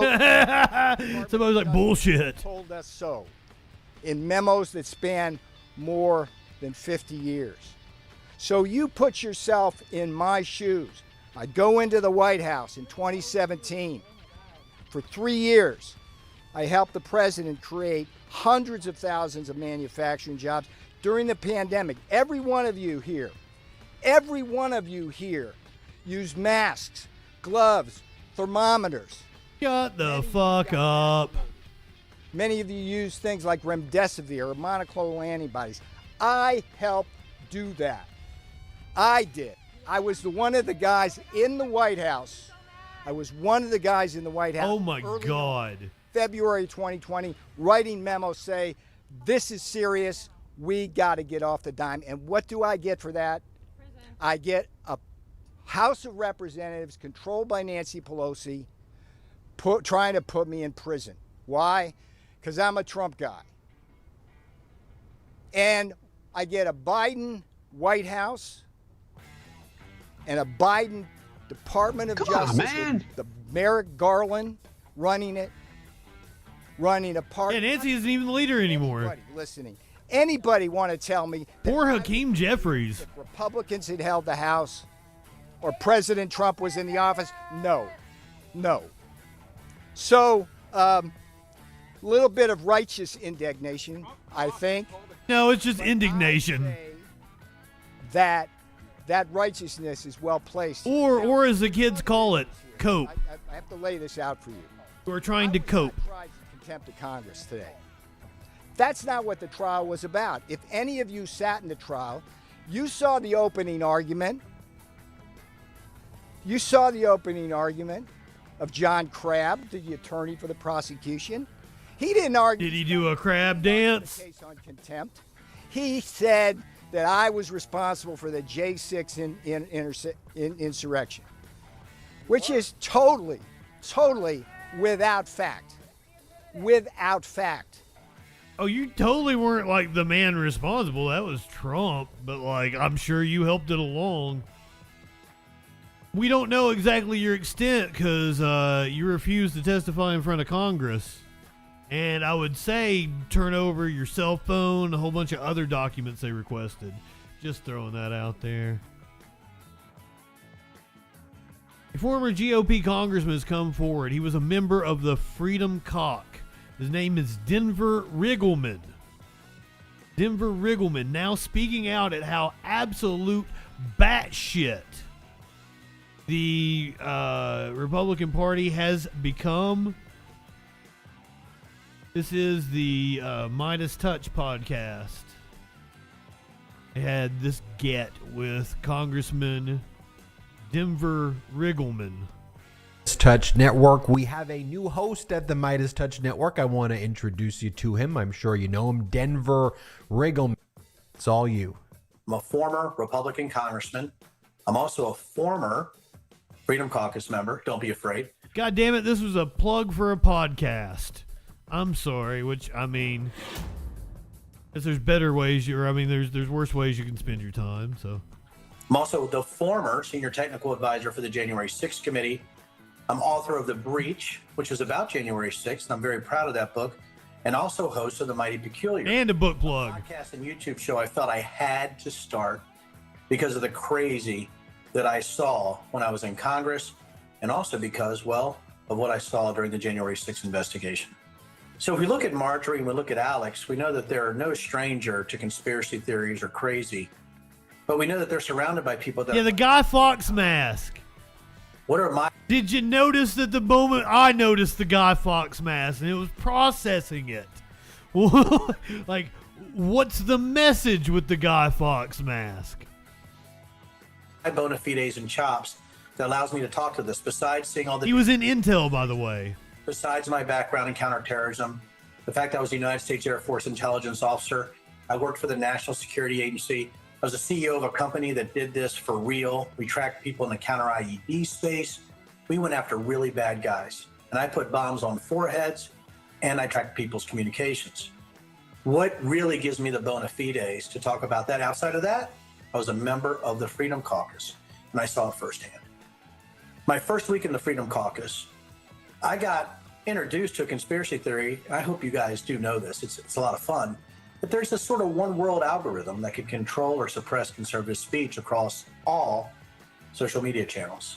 It's impossible, right? And here I am sitting in my first Freedom Caucus meeting thinking, and as my head explodes, how did these individuals get elected? It didn't, the old saying is it takes you 6 weeks, right, to figure out that how did all these other people around me get elected? Well, it took me about 6 minutes. Are you a bright man if you didn't know what the Freedom Cock was before you got into, like, did you think they were sane individuals? This is the remnants of the Tea Party. I mean, I guess it could be fair that he was in the intelligence community, he was serving. He didn't really know what was going on in the political world so much. But can you really be that intelligent of a person if you were running for Congress and being a part of a caucus and you don't actually know what they stand for? Because, like, it's not like the Freedom Cock has morphed. It has all, like, it's the remnants of the Tea Party. It was batshit before it was called the Freedom Cock. So I don't understand. Loki, good evening. I'm stunned by everything about this. It was incredible to me to listen to that.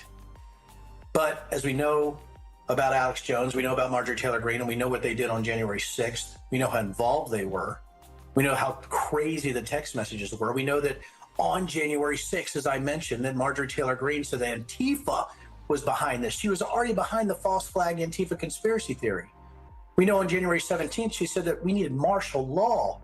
She was that sure about Stop the Steal. She was that sure about the conspiracy theories and this emotion, this apocalyptic battle against good and evil that she was a part of, that we needed to actually, no kidding. Wait, Marshall is in a name. That's not no. Oh my God. I forgot about that. She misspelled Marshall in martial law. Go into some kind of weird posture in the United States in martial law so that Biden couldn't be sworn in as president of the United States. Think about that. That should make your head explode. I still don't think people are foot stomping that enough. And they're not foot stomping enough the fact that she was one of the first actually. I agree with him on that. False flag conspiracy theory. She's the person who believed 9/11 was an inside job. She's the person who wished harm on Nancy Pelosi. She is the one who believed in the QAnon umbrella of crazy. You might say, Denver, we already knew all this. But you need to go back to the text messages. You need to go back on what Alex Jones did that day on January 6th. And you need to look at how their energy never ends, that crazy energy. Energy that's even hard for me to match. Because crazy is an energy that dwarfs energy from the same. And that's why when I said that the Burning Man interview was a hoot dog type of interview, it really was, because it really encapsulates everything we know about these individuals, but encapsulates everything we know about the cult of what we see as MAGA now, or self-identified cult members, and those who self-identify as Christian nationalists. So when you're talking about the Burning Man interview, there's a couple of things that should stand out to everybody, and I'm sure everybody here on this network has probably seen it, but I want to maybe explain. I have no idea what you're talking about, dipshit. When Alex Jones talks about that they were worshiping. Oh, her talking about, oh, okay, we played that clip, okay. I'm thinking like this dude was at Burning Man getting interviewed. I'm like, I didn't see that dude. What the fuck? No, he's talking about Marjorie Taylor Greene being on Alex Jones. We played that Tuesday. It couldn't have been Tuesday or Wednesday. Was it? Maybe it was Monday. I don't even remember. We made fun of Burning Man. But yeah, I don't even. They were brainwashing him about climate change or some shit. This statue, right, or these different type of tokens, right? You're talking about worshiping an idol, something outside of what God would want you to worship based on biblical teachings and writings. Marjorie Taylor Greene did say, well, that's God being God, more or less. So what are they saying? It's a punishment for all those heathens that were there at Burning Man. And that's something that's been a theme, even throughout January 6th, when you're talking about even back to November 3rd. Was that what she said?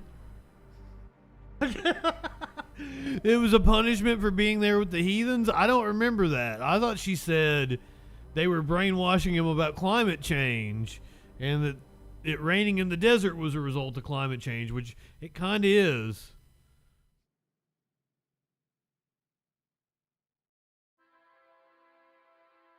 You want to watch the rest of his interview if you are interested in his podcast or his book. I'll drop you the link.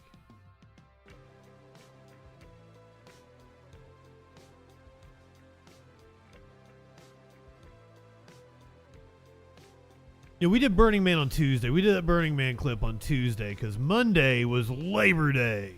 And we had an all-labor show. And we talked about the UAW and them coming up on the strike. What is it, September 14th? I think it's September 14th. So that's this week. What, Wednesday? Thursday?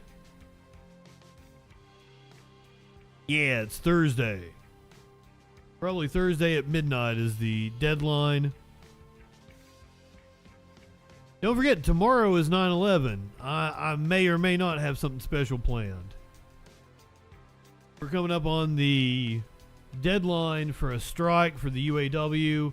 They have now rejected the offer from the big three automakers. Offers from Detroit's big three automakers vary, but all include pay increases between 10% and 14.5%, and other extras like lump sum payments and bonuses. And last night, the UAW's chief gave his membership the rundown on why he says this isn't good enough.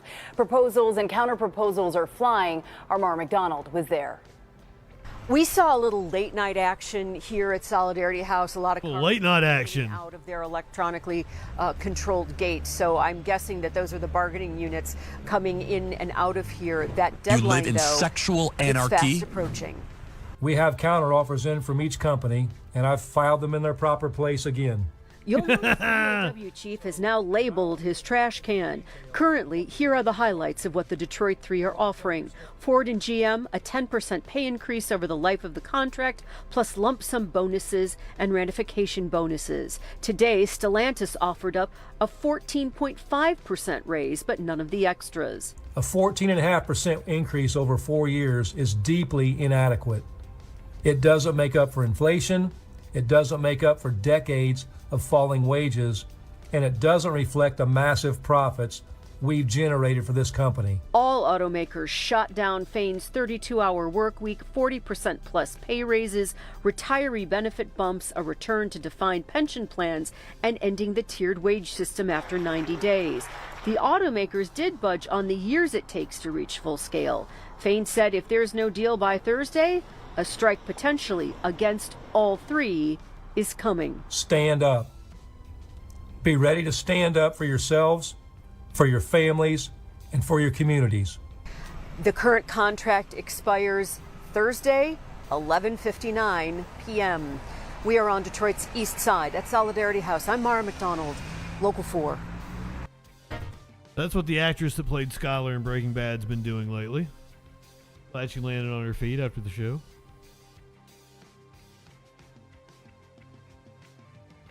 The Interior Department. We don't talk about the Interior Department.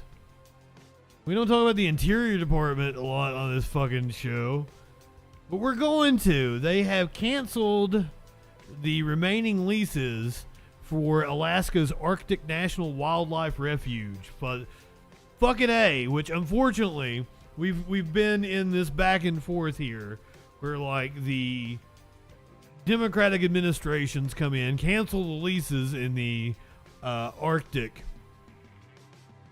which are not viable. They're not viable sources, right? Not only is it detrimental to the... Oh, well, thank you, Loki. Not only is it detrimental to the local flora and fauna and our environment to drill in the Arctic Wildlife Refuge. So, wildlife refuge, there are endangered animals there. But, like, it's too expensive for them to actually make a profit from the oil that they could extract. But we've been playing this fucking game over the last couple of administrations. Like, the Obama administration canceled the leases. Then Trump bought them all back, which I'm sure the, or sold them all back. I'm sure the oil companies made a penny on that. And now Biden has canceled the leases again. By the Biden administration canceling 7 oil and gas leases in Alaska's Arctic National Wildlife Refuge.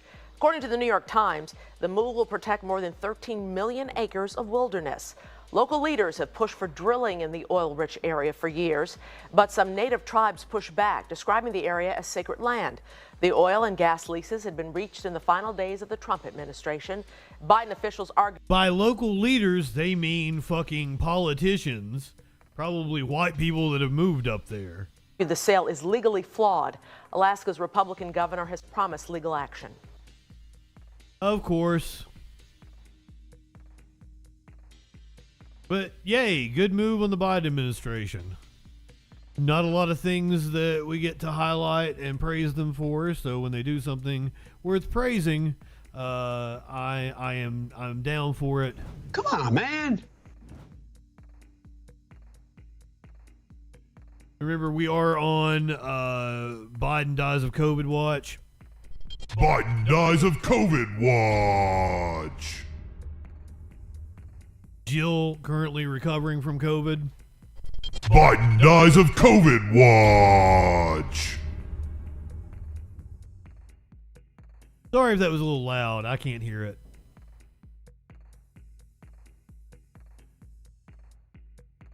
Currently, the Biden nominees for positions in the military are being held up by one man The senator from Alabama, a man by the name of Tommy Tuberville.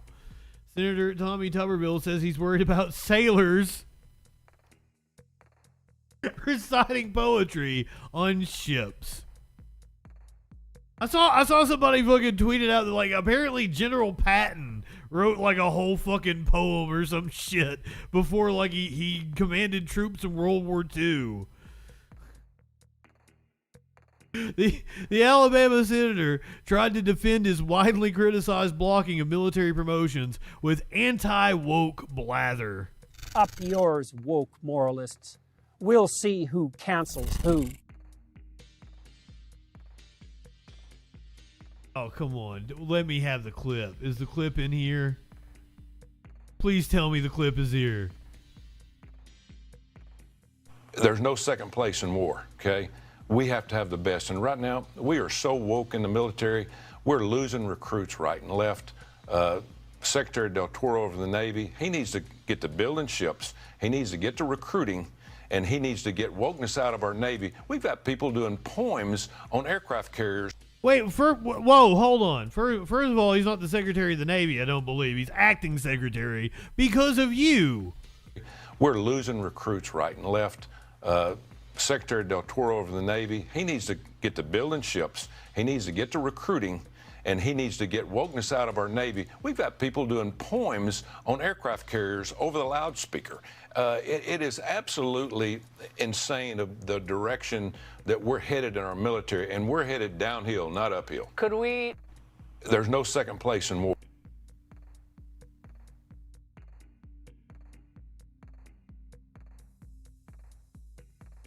Are there poems being read on like Navy warships?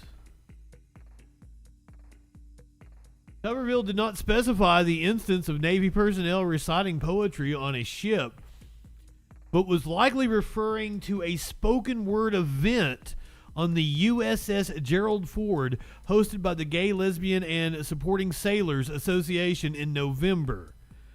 Tuberville previously griped about a non-binary junior officer praising the gathering.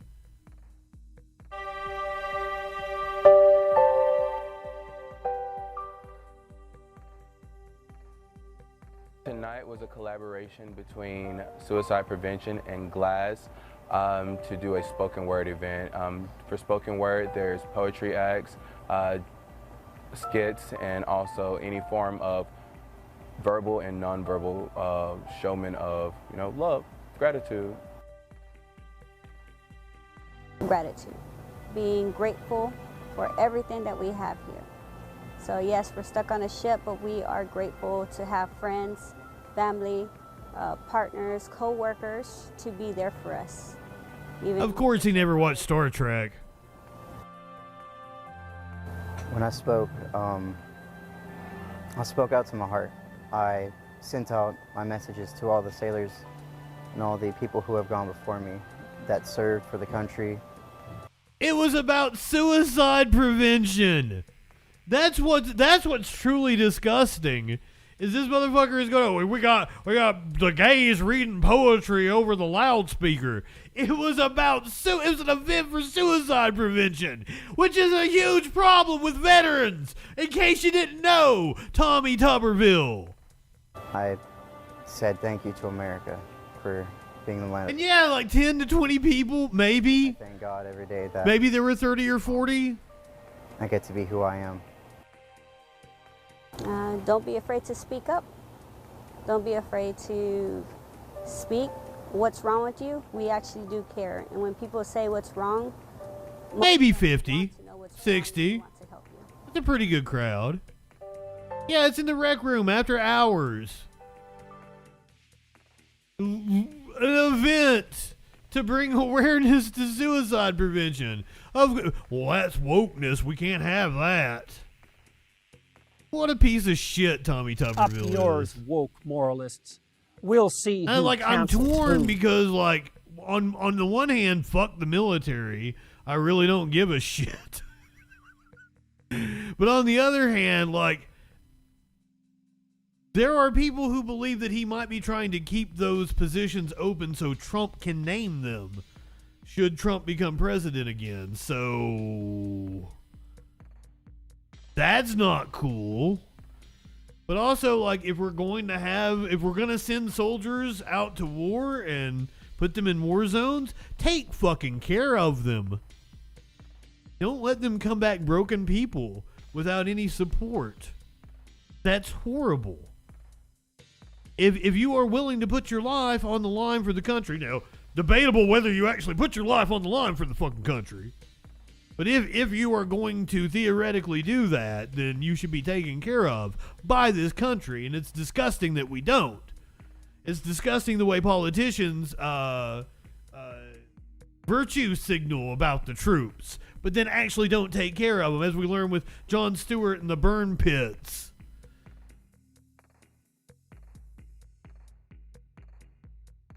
A Democratic congressman is saying that he is going to look into Elon Musk, who apparently wanted to stick his nose into the war in Ukraine, on behalf of Russia.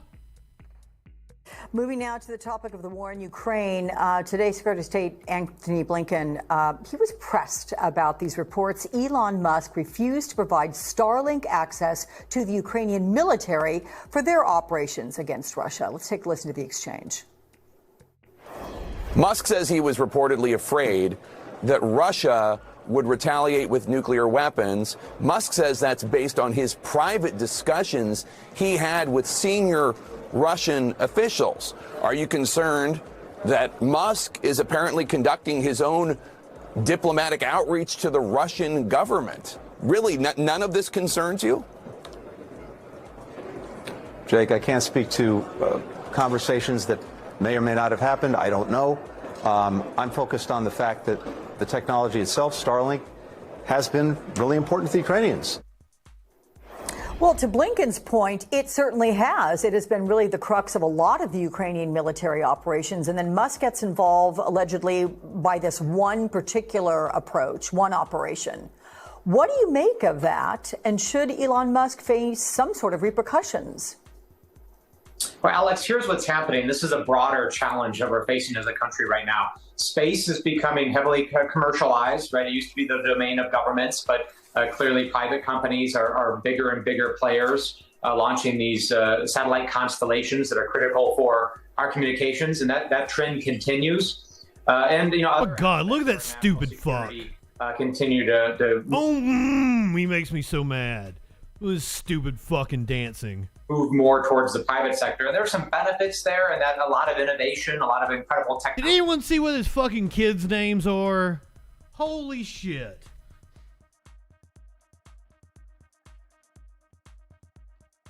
There are a lot of reasons to hate this motherfucker.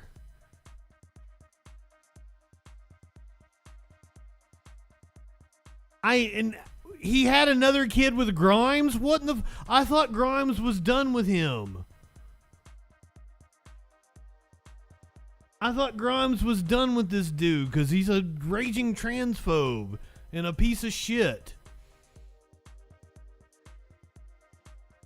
XAEAXII Musk. Exa Dark Sidriel Musk.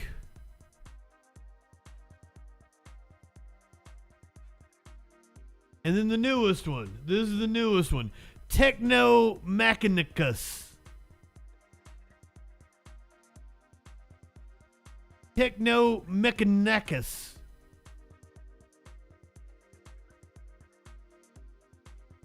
Wait a minute. Strider and Azure. Elon had another set of multiples in November 2021 with Neuralink executive Siobhan Zillis. The same twins, boy and girl, are named Strider Zillis Musk and Azure Zillis Musk. Mechanicus.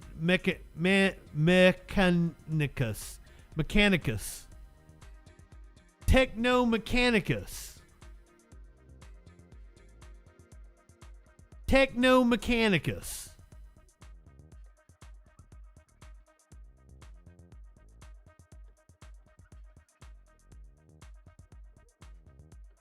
They had a third kid together.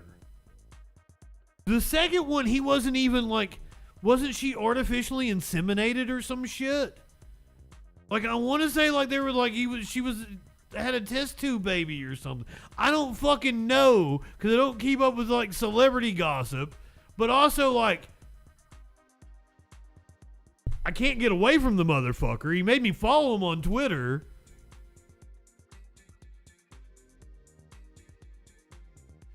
Techno-Mechanicus. Techno-Mechanicus.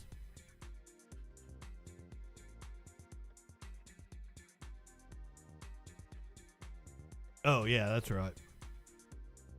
Starlink. Technology is certainly coming out of that. But we cannot, and I just want to be very adamant about this, we cannot be in a situation where you have a billionaire, one person or a private company that's making veto decisions over the matters of our national security or the national security of our partners and allies. That is unacceptable. I'm going to be digging into this as a member of the Intelligence Committee and the Foreign Affairs Committee to see what checks we need to put in place to make sure that these unelected, unaccountable executives or billionaires cannot make decisions like that. There shouldn't be billionaires. That motherfucker shouldn't have that kind of money.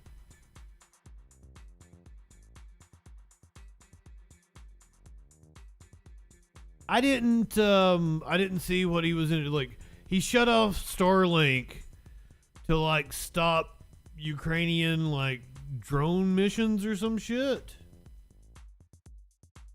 I didn't even catch all of what was going on because I had to pee. A drone mission in Crimea. Well, Ukraine, we went over this last week. Ukraine has been really ramping up their use of drones. However, I'm going to transition to a drone in New Jersey. A New Jersey business owner used a drone to drop dye into nearby pools. For what reason? And now the details. A business owner in Atlantic County facing criminal charges. Police say he used a drone to turn a number of neighborhood pools neon green. New Jersey correspondent Trish Hartman is live in FREAKIN with more on how police were able to track down the drone operator. This quite the bizarre story, Trish. Absolutely, Gray. And this is a result of a number of police departments working together. And police say the motive is unclear. The chief says he's never seen anything like this. He also says there could be more victims. Later. Sandra Woolston is the general manager of the Quality Inn in Galloway Township. She noticed something strange happening at the pool back in June. That yellow number 5 and I is saw it poison. totally green, and I was like, oh wow, what is going on? So we saw a dye pack in the bottom of the pool, and we didn't know what it was. They had the pool drained and cleaned, but she said it continued to happen about a dozen times over the course of the summer. Guests were disappointed each time, and it cost the hotel thousands of dollars. The girls are standing here like, oh my God, we want to go swim. Some of them were crying. I was like, are you kidding me? I myself cried. I went into my office and I had a meltdown. Meanwhile, in FREAKIN, police got a similar call from a homeowner in August. We had a resident who was enjoying time in his pool and saw a drone flying over top, and the drone actually dropped something in his pool that made it. Loki, did you do this? The green stuff was sea dye, normally used by search and rescue teams, and it can be damaging to pools. On Friday, police say the drone was spotted over the Quality Inn again, and this time, with help from the FAA, the drone was tracked back to this business across the White Horse Pike. Police arrested the business owner, Patrick Spina. He's now facing multiple counts of criminal mischief. Police think they've just scratched the surface. I would encourage anyone who has... Wait, was it... Was he getting business from? It was a heating and cooling business. Wasn't like a pool cleaning business. How? He's just doing it for the fuck of it? Had any similar instances throughout the summer, if their pool turned a different color, to reach out to your local jurisdiction so that we can assist you in investigating these incidents. Now, we reached out to Spina's attorney today. He had no comment, but he added that his client is cooperating with the investigation. Now, the FAA is also investigating here, and they say that drone operators who conduct unsafe operations could face fines of more than $30,000. Reporting live in Absecon, New Jersey, Trish Hartman, Channel 6 Action News. Shari? A weird crime, to say the least. Okay, Trish, thanks. Okay, Trish, thanks.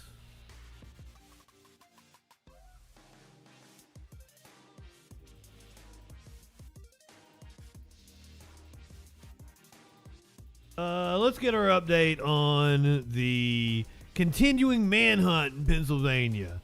I was all about this dude, but apparently he has harmed a puppy. So now I'm not so behind him. I was rooting him on.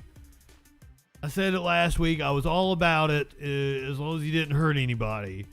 But now he's especially on my shit list. You heard of puppers, and you are persona non grata to me. So I'm rooting on the cops. Please catch Danilo Cavalcante. Please catch Danilo Cavalcante. It's like the 9th or 10th day of this manhunt. Today, investigators say Danilo Cavalcante has slipped out of their search area and changed since his disappearance. You could see him clean-shaven, wearing a green hoodie and baseball cap. According to state police, Cavalcante was caught on doorbell video last night. Yeah, remember we watched the video last week. This is what the motherfucker looks like. He crab walked or whatever the fuck you call it, up the side of the fucking prison. It was really neat that he pulled it off. Trying to contact someone he worked with several years ago, but the person was not home at the time. Investigators say the 34-year-old made it to that area in a van he stole from a dairy farm. That's where they also believe he got the sweatshirt he was wearing. Right now, state police are searching the area where they discovered the abandoned stolen van after it apparently ran out of gas more than 20 miles from where it was last reportedly sighted and 25 miles from the prison where he escaped. No perimeter is 100% secure, ever. We did a very good job, and I will tell you, I applaud the men and women who were out there standing in some very difficult conditions and trying to secure that perimeter. I'm not going to make an excuse to you. I wish it had not happened. Police say Cavalcante was able to steal the van because the keys were left inside. He escaped from the Chester County prison while waiting to be transferred to state prison on August 31st. He was sentenced to life in prison for stabbing his ex-girlfriend to death. Prosecutors argued he wanted to stop her from telling police that he's wanted in a killing in his home country of Brazil. I am confident that we will continue aggressively proceeding on this search. So he was wanted in Brazil. His girlfriend was going to turn him over, and then he killed her. Yeah, not a good dude. In this investigation, and we will eventually capture him. And anyone with information on his whereabouts is asked to call 911 or the police tip line. The number is listed on your screen. There is a $20,000 reward for any information that leads to his capture. Wow, like, that's night and day in those pictures. Are we sure that's a picture of him? Seriously, that's the same dude?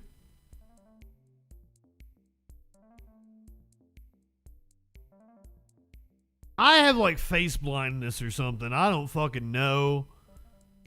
I can't tell. His girlfriend was snitch. Bitches get stitch. Bitches snitching get snitches. I've been off my game tonight. I am sorry. But like seriously, is that the same guy? I can't like. Doesn't look like the same guy. The house he broke into, I think it's where he stole the van that they just talked about. What would you do if it? The lack of socks.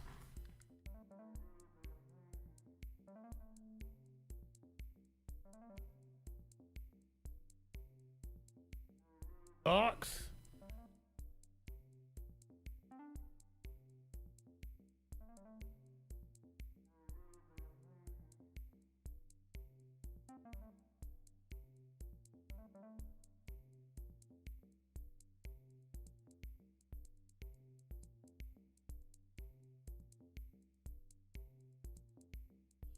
Apologies. I'm also not wearing any socks. He's the sweetest cat. I swear. I was thinking about that this morning, how I got so lucky. He and Smokey were like, they were strays, but they were taken care of by the neighborhood. But they are the sweetest babies, both of them.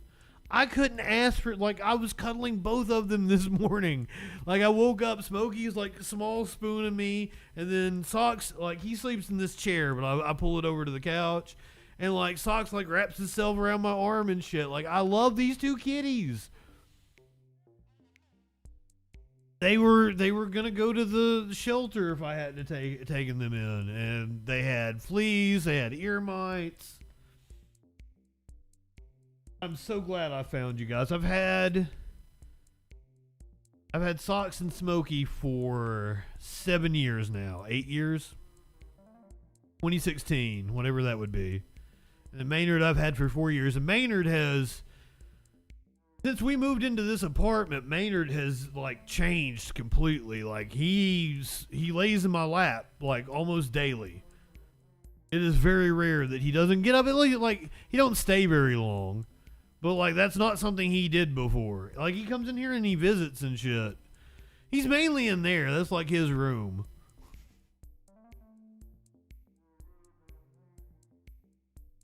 Yeah, Mater, try being a cat. Like, these motherfuckers, they act like they've had, like, the hardest day ever. Smokey did have a hard day. It stormed earlier, and he gets real sensitive during the storms, unfortunately. All right, so we're going to hear from the house that the escaped convict broke into. An escaped murderer showed up in your house. My next guest thinks he had that unique experience last week. Today, day 10 of the manhunt for Danilo Cavalcanti, convicted last month of first-degree murder. I think this was yesterday. Killing of his So this is like day 11 of the manhunt. 40 times in front of her children. Cavalcanti, who was 34, was sentenced to life, but before his transfer to state prison on August 31st at about 9 in the morning, he escaped from the Chester County Jail about 30. Why didn't this neo-Nazi over here take him out? Mater, Trump went to jail, so I had to shave my head. That was a thing. We did a whole thing about it for months and months. If Trump goes to jail, I'll shave my head, and then it happened. 30 miles west of Philadelphia by crab walking between two walls of the roof. He ran across the roof, scaled another fence, and then got through more. The Nazis on the lookout for him. Neither the tower guard overlooking the prisoners nor the person tasked with monitoring the facility's cameras saw the escape as it happened. The tower guard, an 18-year veteran, he was fired yesterday. By Friday, nearly 400 local, state, and federal officers were scouring an 8-square-mile stretch of woods. So let me get this straight. If you let a dude escape, you'll get fired. But you can kill multiple people. You can have numerous complaints for use of force against you. Oh, it's Bald Boy Summer. Yeah, I shaved it back when he first got arrested, but it was Bald Boy Summer. Now because it's past Labor Day, I actually, like, this is the first time I shaved it. Like, I put, like, a fade on it, and I've still got, like, hair on top and stuff. Like, it's growing back out. Near an area called Longwood Gardens, where Cavalcanti was seen around noon on Thursday. One of the 8 or 9 reported sightings that were deemed credible by authorities. You're about to hear a one-of-a-kind tale about one such sighting last Friday evening, about 1.5 miles from the county prison. Ryan Drummond joins me now. Ryan, thank you for being here. Paint the picture. It's last Friday night. It's close to midnight. You're home. You're in bed. Wife's in bed. Kids are in bed. What happened? Okay, so this is not the dude that he stole the van off of. This is probably where we got the first camera shot that we learned about last week. Thanks for having me on. Yeah, so Friday, we were, even before we went to bed, we were all out on the deck, enjoying our Friday. And we were locking up the house because we knew that there was a prisoner on the loose. And we had this old French door that was off the side of our deck. And I really struggled to get it locked. And my daughter was very concerned. I said, don't worry, he's probably nowhere near here. And of course, why would he ever come to this door? So we end up going to sleep. I hear a noise at around 11:30. I walk out of the bedroom, and from my bedroom, I can look down. So looked down towards the living room and the kitchen's off to the side. And I thought I heard a noise. I went back to my wife and I said, hey, I don't want to freak you out, but I think there might be somebody downstairs. Grab your phone. I went back out. I saw that the door was slightly ajar. That's when my stomach dropped. How can a door be ajar? All my kids were accounted for. And when I came back, I could start to hear, a little bit of shuffling. So I grabbed any kind of weapon that I could. And ironically, the only thing that I had there was a picture frame of my wife and kids. And when I grabbed it, I did like a Frisbee motion. Should I go over the head? And in that moment, I realized how ridiculous this is. Here you have this guy who's a murderer surrounded by steak knives, because we did have steak that night. And I looked to my left and saw the light switch and decided flick the light switch on and off 3 or 4 times. And there was a little bit of a pause. And then he flicked the light switch back at me from the kitchen. So that was kind of the acute moment of terror. I turned to my wife. I said, he's downstairs. Call 911 right now. And at that point, there was a little bit of a pause. And, I wasn't sure if he was going to come up the steps, at which case I would, have to go down and there would be a confrontation. And in that moment, I saw him walk out of the kitchen into the living room, not even running, just kind of walking methodically. He had a white shirt, white bag, white hat, and he went out that French door. And by that time, I was on the phone with the police, and they arrived moments later. Ryan, real quick, because I'm limited on time. Do you think that he was signaling to you, stay where you are and nobody gets hurt? Is that what you interpreted that flick of the switch to be? I do. I mean, I flicked to let him know, I know you're downstairs, and I feel like he was flicking back going, yeah, I'm here. So I think you're on Ryan, it there, a lot of local businesses, quick final thought, this has been devastating for local businesses that have had to close. You've got one top of mind. What is it? Carco. So this dude is in your house and it's dark, but he knows which light switch, I've been in many of a house, I can't find the fucking light switch. Fuck CNN indeed. We have a gas station. I'm sorry, I get accused of playing DNC propaganda all the time. Like, you play CNN, you play MSNBC, but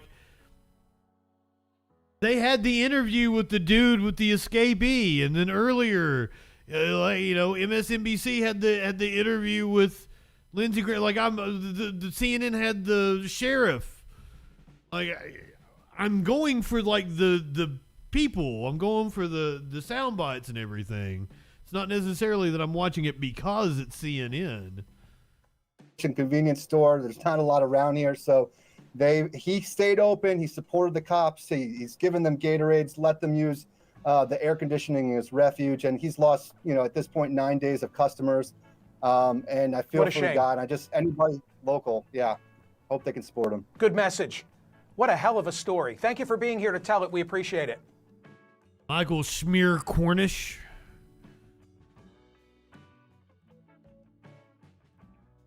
Hey, indeed. They're not good journalists. I get that a lot. I get that a lot in comments from people that don't watch the show. They're like, oh, you watch CNN propaganda, blah, blah, blah, blah, blah. I get that a lot.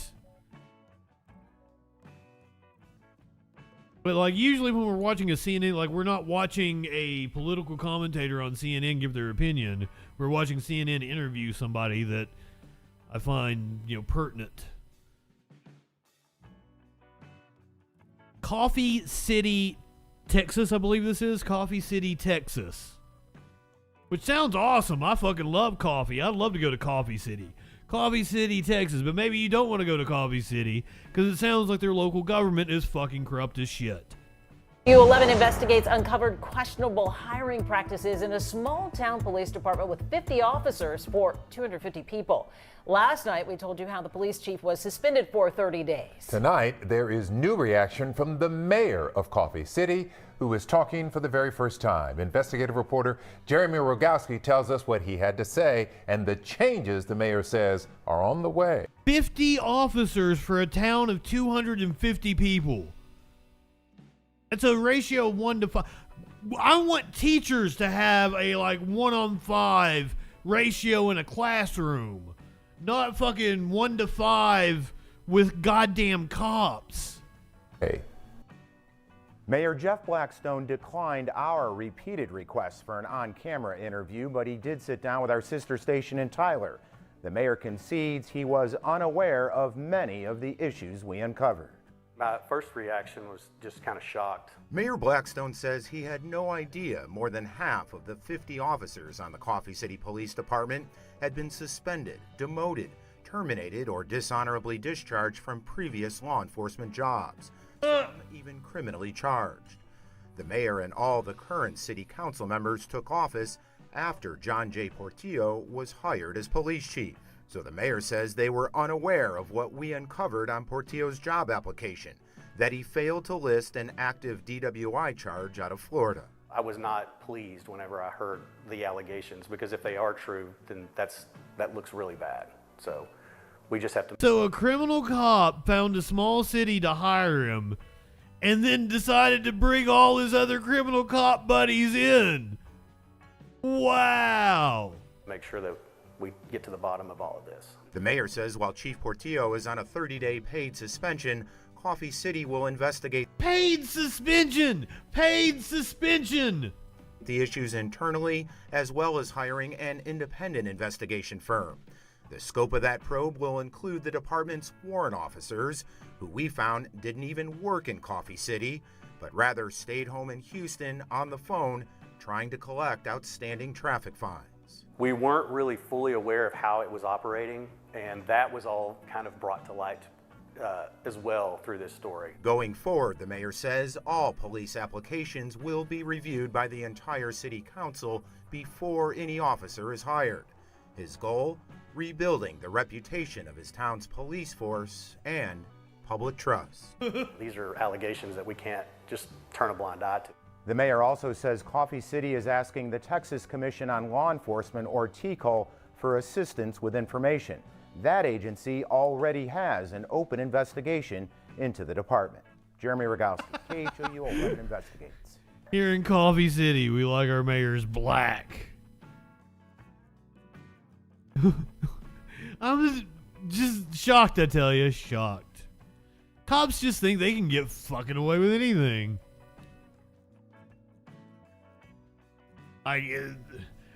They feel like they could just put a posse together and go out and do some vigilante justice. Like it's the wild fucking West out here.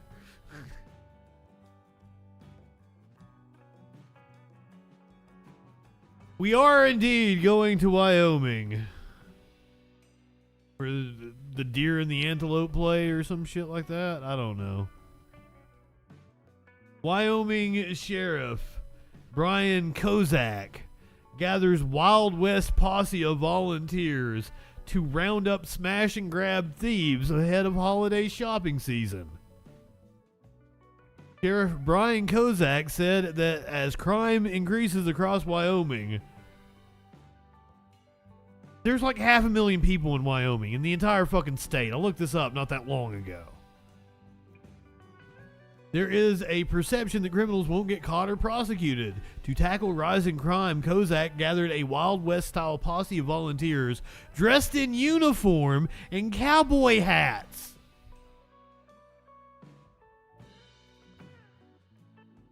Posse members won't make arrests despite Wyoming law permitting citizens to arrest burglars and thieves. Look at this dude. That is exactly what I expected him to look like.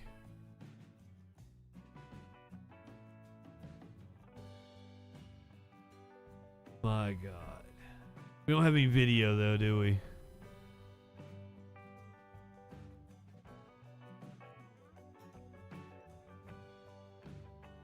There seems to be a perception out there that thieves are not going to be prosecuted. However, our new district attorney is doing a real good job prosecuting cases and going back and prosecuting old cases, Kozak said.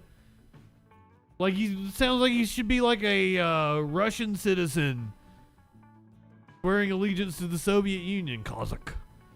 Laramie County District Attorney Sylvia Hackle was sworn in this January with a primary focus on criminal justice reform. One of her priorities would be establishing communication with all stakeholders, including crime victims, law enforcement, and courts, according to the Wyoming Business Report. Laramie, a small town located in southeastern Wyoming, is home to the University of Wyoming and a population of about 30,000. The chance of becoming a victim of either violent or property crime in Laramie is 1 in 56. But still, Laramie is considered not one of the safest communities in America. For example, as compared to Wyoming, Laramie has a crime rate that is higher than 86% of the state's cities and towns of all sizes. The posse members won't make arrests, according to Kozak. Despite Wyoming law permitting citizens to arrest burglars and thieves, the posse members' duties involved solely reporting the crime and are not instructed to tackle or arrest criminals. He said he hopes the program will also lead to a sheriff's search and rescue program. What a quaint little town. This is the Laramie County District Attorney, Sylvia Hackle. Applicants must meet certain requirements to qualify as a member of the squad. Posse members must be at least 18 years or older, have a GED or high school diploma, as well as a valid driver's license and no felonies. Well, that would eliminate several of the cops that we just saw in Coffee City. According to Kozak, the local community is sensing the increase in crime rates, especially small businesses. The Laramie Police Department has also reported an uptick in the number of stolen vehicles.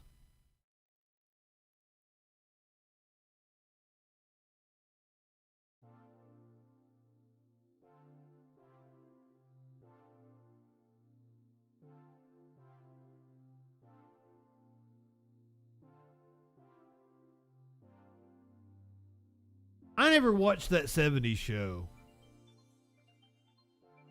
I really don't know anything about the dude. Apparently, Ashton Kutcher and Mila Kunis are real big pieces of shit for writing a letter in defense of Danny Masterson,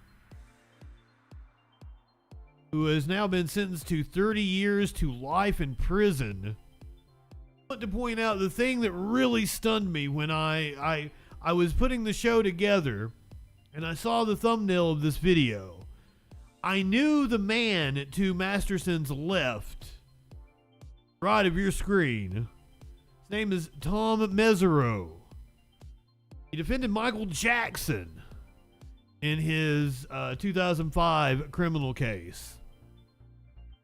Tom Mesereau is quite possibly one of the absolute best criminal defense attorneys in the country. Danny Masterson had to be really fucking guilty if Tom Mesereau couldn't get you any less than 30 fucking years in prison. Decades behind bars, now at 5, the sentence for a once rising Hollywood star as the women he assaulted speak out in court. Good evening, and thanks for joining us on KCAL News at 5 on CBS Los Angeles. I'm Pat Harvey. And I'm Jeff Vaughn. We're also streaming live on CBS News Los Angeles. An incredible fall for a former star of that 70s show. Yeah, we're talking about Danny Masterson. He will spend 30 years to life behind bars for raping 2 women during the height of his fame. Yeah, fuck you, dude. Kim is live in downtown LA with details on today's sentencing. Rachel. And like, he's really gotta be a piece of fucking shit, right? So this is about power dynamics. This is not like him just needing sex, because women would have been throwing themselves at him. So this is like he needed to have power over somebody. Real fucking scum of the earth. So fuck you, pal. Pat and Jeff, no cameras were allowed inside the packed courtroom this morning, but there was tons of media outside the courthouse. I'll watch that 70s show before I watch fucking ER. Judge sentencing Danny Masterson to 30 years to life in prison after rejecting a defense motion for a new hanging out actor. You will have to come to terms with your prior actions and consequences.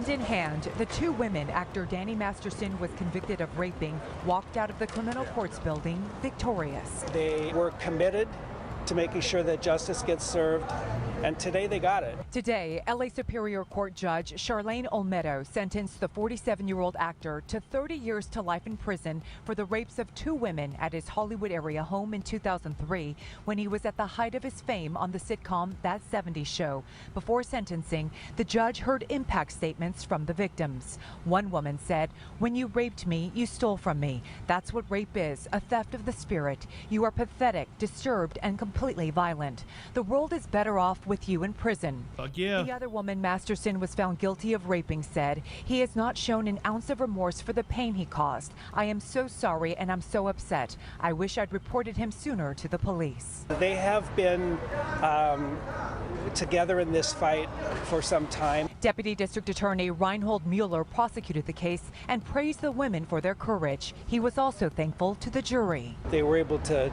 see through the evidence and come to the right decision and finding this defendant, Mr. Masterson, accountable. After an initial jury failed to reach verdicts on 3 counts of rape in December, a mistrial was declared. Prosecutors then retried Masterson on all 3 counts, and a jury found the actor guilty on 2 counts. They couldn't reach a verdict on the 3rd count, an alleged rape of his longtime girlfriend. These crimes warrant stiff sentences. Masterson did not testify during the trials, but his attorneys argued the sex was consensual. Today, his attorney sent us a statement that said in part, "Mr. Masterson did not commit the crimes for which he has been convicted, and we and the appellate lawyers, the best and the brightest in the courts, are confident that these convictions will be overturned." I was delighted.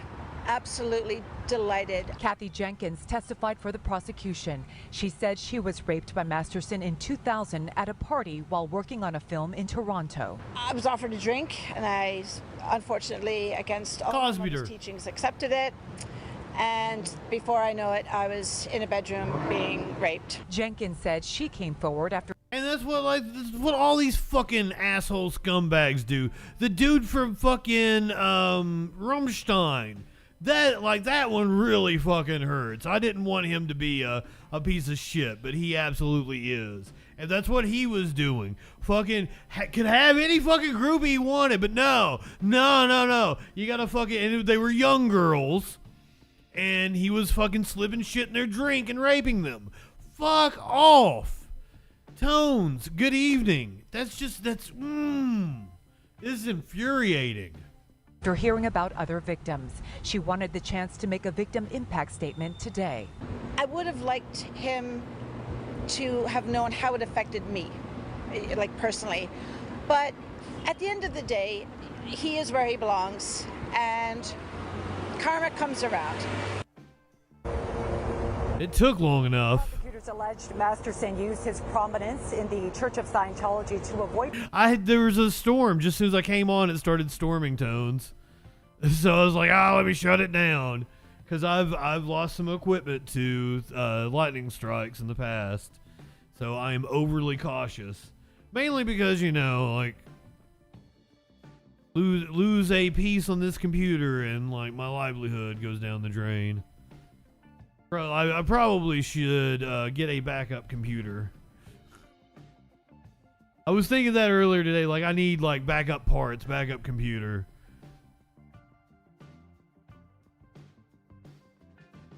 Also, apparently a piece of shit, speaking of celebrities.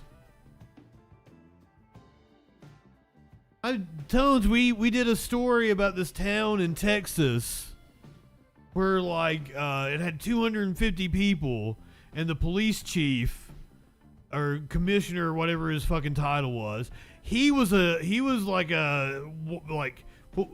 been charged with DUI and was fighting it in Florida, and then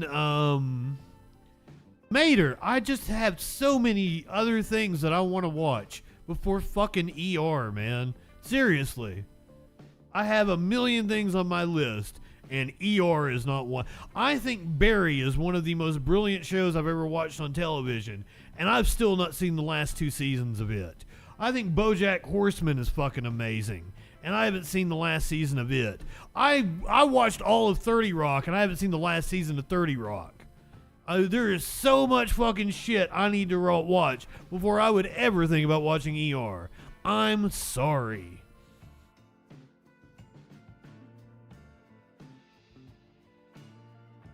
I can show you my folder of shit I've just downloaded this week. A Johnny Carson documentary, and I think I've got like the best of Johnny Carson, like a 3-disc set, but I think it's like halfway downloaded. I don't think it's finished. I'm totally gonna watch that before I ever watch ER.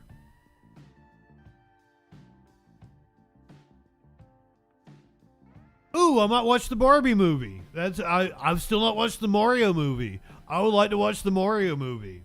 I haven't watched like Glass Onion or Nope or blah. Like, I have so much shit I need to watch. And ER is just way down at the bottom. Somebody might need an ER by the name of Joe Biden if he catches the COVID off of his wife. Biden dies of COVID watch. Yeah, I'm not in any hurry to watch the Mario movie. Now, fucking Spider-Man. I need to watch the Spider-Man, the Across the Spider-Verse.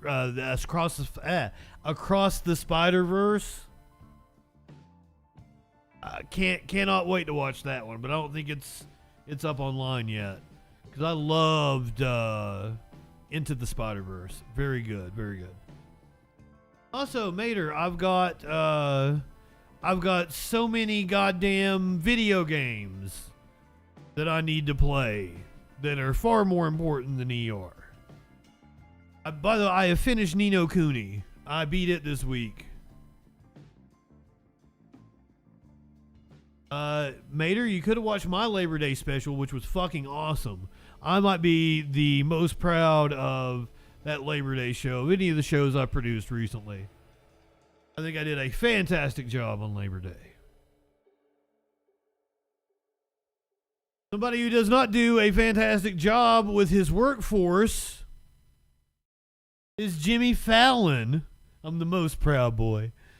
Jimmy Fallon is accused of creating a toxic work environment at The Tonight Show by 16 current and past staffers who say the star's hissy fits forced them to sob in crying rooms and made their hair fall out and triggered suicidal thoughts. Tonight Show star Jimmy Fallon is facing allegations of fostering a toxic work environment.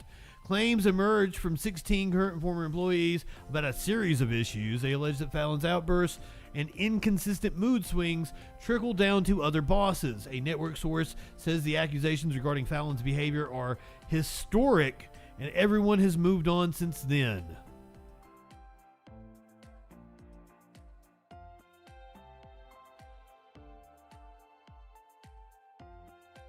I don't think everyone has moved on. Now, Fallon actually apologized to his staff. I did a freaking news on it. We do have apparently the inside Jimmy Fallon scoop. is apologizing to his staff tonight after accusations by former and current staffers of a toxic work environment at The Tonight Show. In a Rolling Stone piece, some of the claims involved the host screaming at his staff, drinking at work, and a high turnover rate due to mental health issues. I want to bring in the reporter who broke this story, Christy Lee Yandoli from the Rolling Stone. So, Christy, your report has detailed these examples of these outbursts, the mistreatment. Can you lay out for us what you discovered about? Is it the Rolling Stone? I always thought it was just Rolling Stone. It's the Rolling Stone? About Fallon's behavior? Yes, so from the 2 current and 14 former employees who I spoke to on the record, they said that a lot of their mistreatment comes from the top. So the alleged behavior from Fallon trickles down to, their managers and so on and so forth. They spoke to me a lot about, these, what they called Jimmy's good days, what they call Jimmy's bad days, and his mood. Jimmy's got good days. The vibe of the whole day, of the whole show. Jimmy's getting angry. Oh yeah, he just he went to rehab just a few years ago, didn't they? Or didn't he? Like, didn't he have like a whole fucking issue where he kept falling down and like he kept coming on the show with like his hand taped up? A lot of patience with people and the erraticness of that's what toxicity is, the good and the bad that comes with that. And then how that over the years has impacted their mental health as well. Yeah, what happened today in that apology that he gave to his staff after this bombshell report? I spoke to 2 current staff members who were in a Zoom call with Jimmy and the current showrunner, Chris Miller. They told me that Jimmy apologized. He said he's got something wrong with his hand there. He said that, Chris Miller is going to continue to be the showrunner for the rest of the, his time at the Tonight Show. And yeah, he apologized. He didn't really deny anything, and he apologized for, I don't know what the apology was for. He didn't get specific in it, but the people who I did speak to who were on the call said that they felt like it was earnest and that it was coming from, a genuine place. And is NBC responding as well? NBC responded on the record in our story. They also did not deny things that we alleged in our story.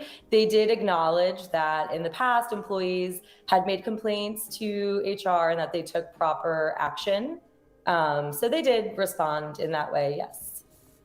So did anybody in the, I'm sure dozens of conversations that you had with current and former staff, did anybody speak up to defend working at the Tonight Show with Great question. So I've reached out to in total at least 80 current and former staffers. One employee who works for NBC, not specifically on the Tonight Show, got back to me and they emailed me saying that they loved their time there and that they've worked with Jimmy for years in different capacities at NBC. They declined to talk on the phone and they weren't available to chat with me, but that was the one person who had that to say. And many people did also say, they admire Jimmy's talents. They think he's a very talented comedian. They think he's very funny. Those were definitely things people had to say about him. That's really interesting and seems to speak volumes, really, after all of this. Christy Lee Yandoli, thank you. Wait, that was like the Elon Musk response. Interesting. I think okay, so the medium is passé. It's long outlived its usefulness. It's hard for, so we live in the internet age, so it's hard for like a comedian to come on and have your topical jokes at the top of the show. A lot of people will accuse them of stealing jokes from Reddit. I don't think that's the case. I think it's just, the best jokes are that obvious and everybody's already made them all day on the current events because you're on the internet, you're on Twitter. There's the possibility that some stuff does seep in. But I run into that. I tell this story often about I have a joke about Trojan condoms. I didn't know it until I started doing stand-up that fucking every hack comedian has a joke about Trojan condoms. Mine's the best. I've heard a gazillion different deliveries of it. Mine's the best one, so I always do that and couch you like, mine's the best version of this joke. It's just so obvious that of course somebody's gonna make that joke. So they run into that, first of all, with the monologue. Celebrity interviews are not that entertaining anymore because you can see your favorite celebrity on Instagram all day and Twitter all day. Celebrities are more accessible than they've ever been. So seeing your favorite celeb pop up on a late night show, not an event anymore. And a lot of places have done it. They do better fucking interviews. Fucking Hot Ones, for some reason, does really good interviews. And then they've got the gimmick of the eating the wings with it too. And so I don't know, the problem is the networks, they're not going to let anybody have the power to change the format that much, right? We're talking about the late night staple for the past 70 years. When did Carson start? 62, 63?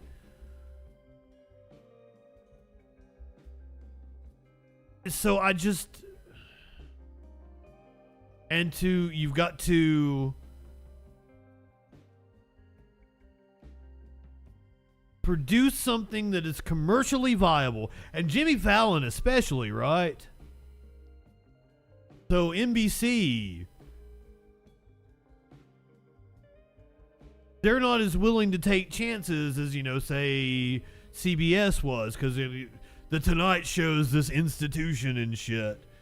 They didn't want to give Dave the realm or the helm of the Tonight Show. They didn't want to give Conan the helm of the Tonight Show. People do that, don't they? It's Naked News or some shit. I've thought about doing an OnlyFans. I was gonna start doing part of this show on OnlyFans, but they have a ban on violence, so I can't play cop videos on OnlyFans. I looked into it.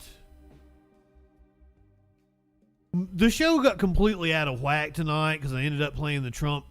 This was supposed to be Raw's the Law, the bareback truth. Love it. This was supposed to be where I was going to play the Trump clip at the football game, but it just went good with the politics section up front. So now I only have this one football story that really kind of sticks out. So inappropriate chant broke out during Colorado-Nebraska game, and it was all caught on live TV. Cool. Let's hear it.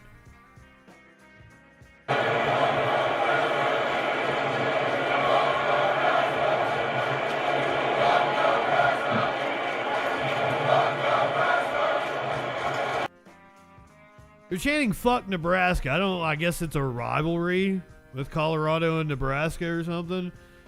Maybe the people in Colorado aren't high enough for this shit. That's why they're saying "fuck Nebraska." Lock the sword.